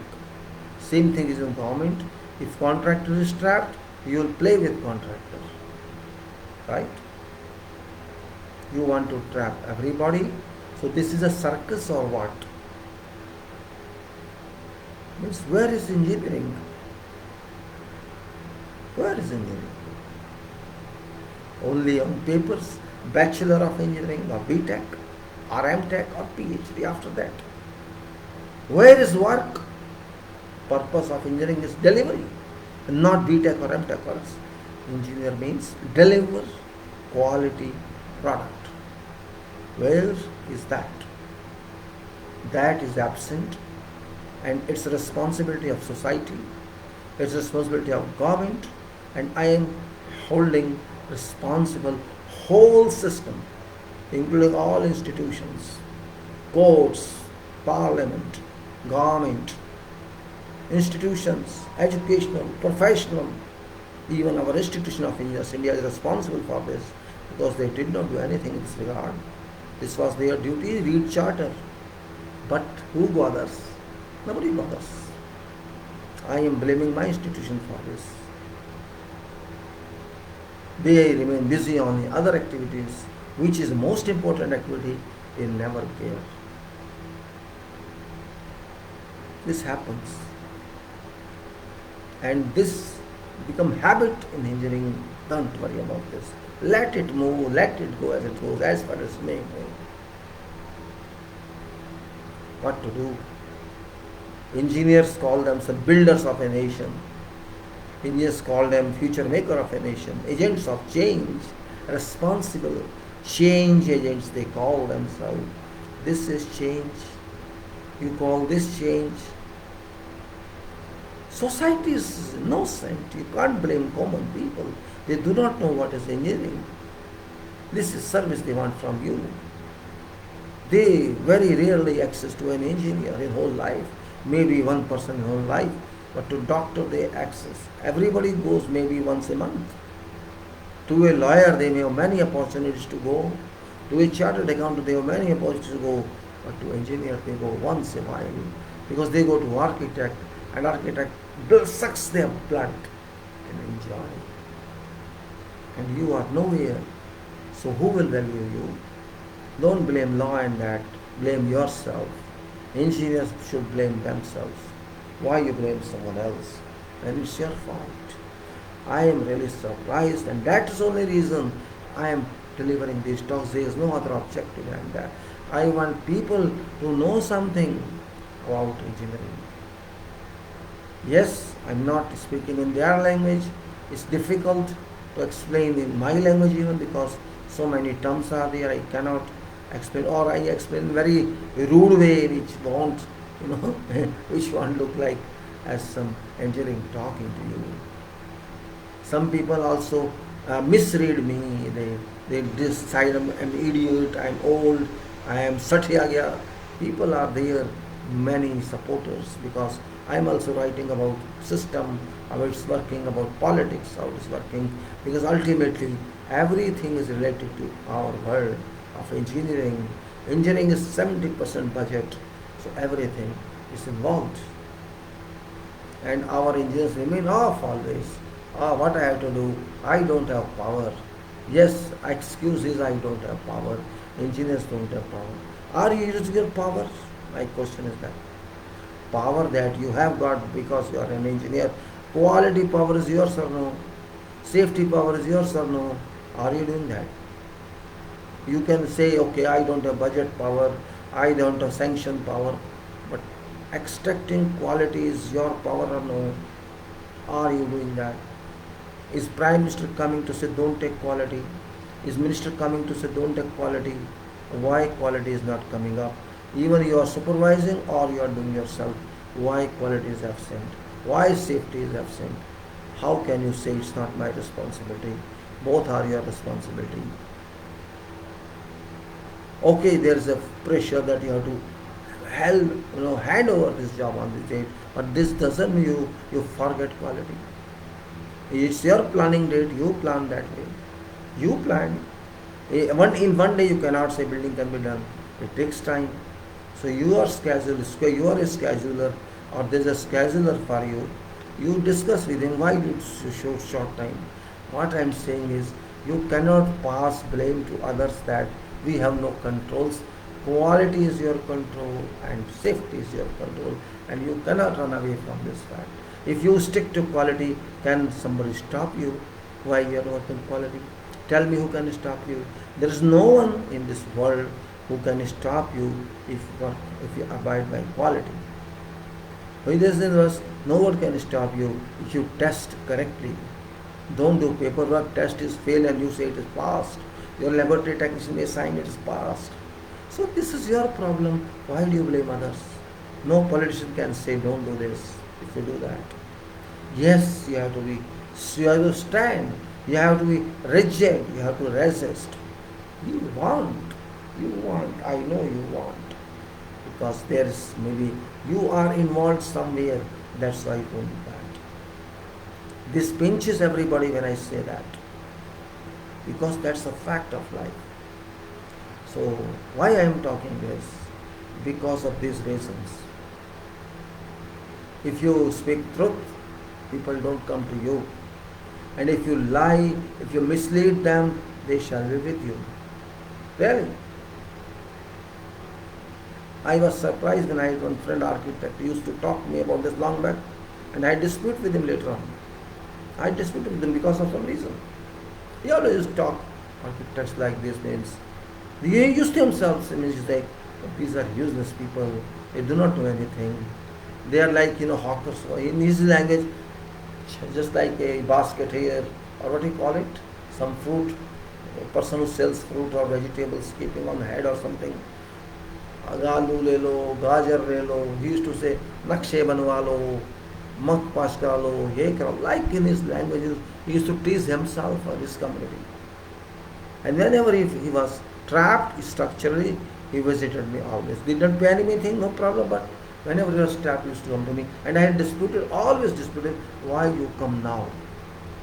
You again, excavation is going on, blinding it, you are coming now, what's function? Stop this. He came many times, same thing happened. Stop this, give me. No thumb rule, use thumb rule, shut up. You go to somewhere else who uses thumb rule.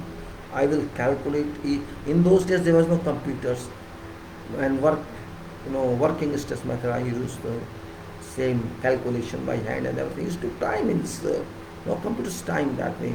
This is bending moment, this is a moment of resistance, and this is deflection, and this is that. I used to calculate like that, means as usual. It takes time. Manual calculation, of course, calculator was the year. So I corrected many places. I helped him. I even suggested for some buildings combined footings, rectangular combined footings, which they did not know even. Is there some combined footing?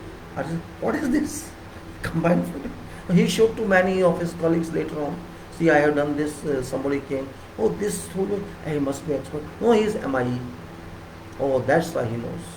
Means what I say, these people do not know. Just like I don't know electrical engineering, but I studied electrical engineering. Okay, I studied for passing only. I did not study for working in electrical engineering. Same thing, these learn some design in their BRs, and they are not design engineers, like I am not electrical engineers. But this happens. So we have to take this point into our consideration, and we have to be serious. I mean to say, we can't go like this as we think we can move. Actually, we have left world to on its own. Practically speaking, majority of, and you can say generally, engineers, seniors have come out without coordination. Your green building will not help if your structure is rubbish. What is purpose of green? Only seminars, only this. Okay, you have green certificate, but building collapses, then what's the purpose of that certificate? If building doesn't serve structurally, no meaning of windows, no meaning of your harvesting, no meaning at all. Everything collapses. So what's purpose? Tell me. What's purpose of faculty learning if you don't know what to learn, what to teach? These are all drama. All drama. They do drama in safety, in the seminar is safety and talking and something else. To tell about people how they have to save, how a worker has to be safe. Talk practically. Don't talk about refineries. There is always a standard. Everybody knows refineries cannot work without safety standards. There is quality also, but maybe I don't know about my country. There is quality or no quality. To my knowledge, there is no quality in refineries as well or civil works. So what I say, my purpose is not to criticize anyone, but to express facts, because what I have seen is really, I can't digest that. I can't digest. Being an engineer, my soul doesn't allow me, my mind doesn't allow me to digest all this nonsense. It's not against government I'm talking, it's against engineers I'm talking. Believe me, it's not against government, it's against engineers, because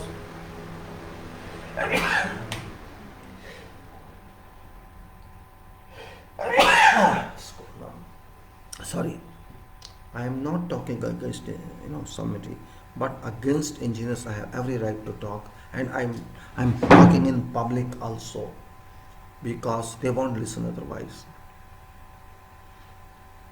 So I can't say more than that. I hope if there's a change in system or in conduct of engineers. Just speaking in seminars doesn't mean that you are very good. Because you know them, they know you, they call you for that. But society doesn't benefit from that. Only you benefit, or your colleagues benefit. What benefit society has got? Institution of Engineers has been there since 1920 and chartered since 1935. Where do we stand on quality of concrete and others?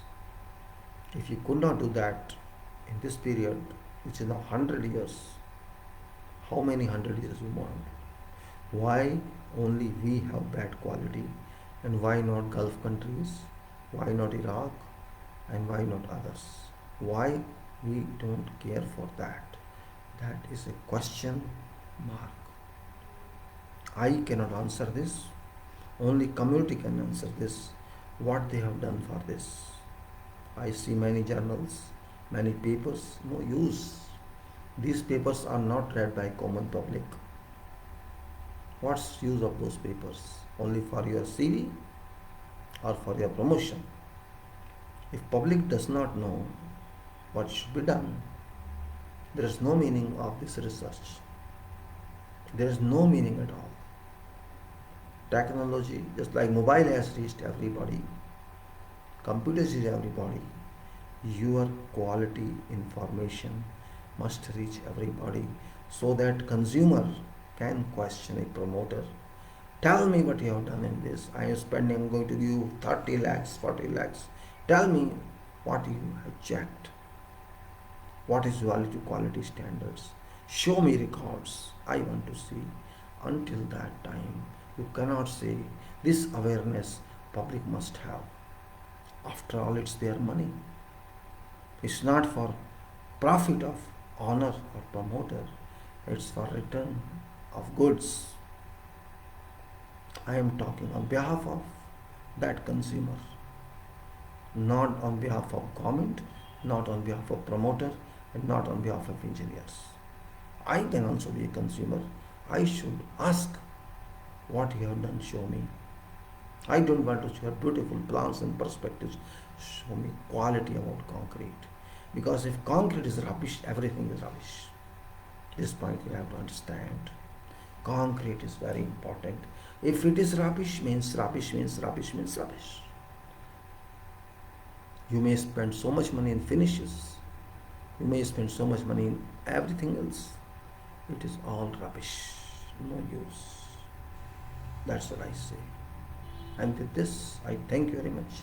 Close this and I will meet you again later. Thank you very much.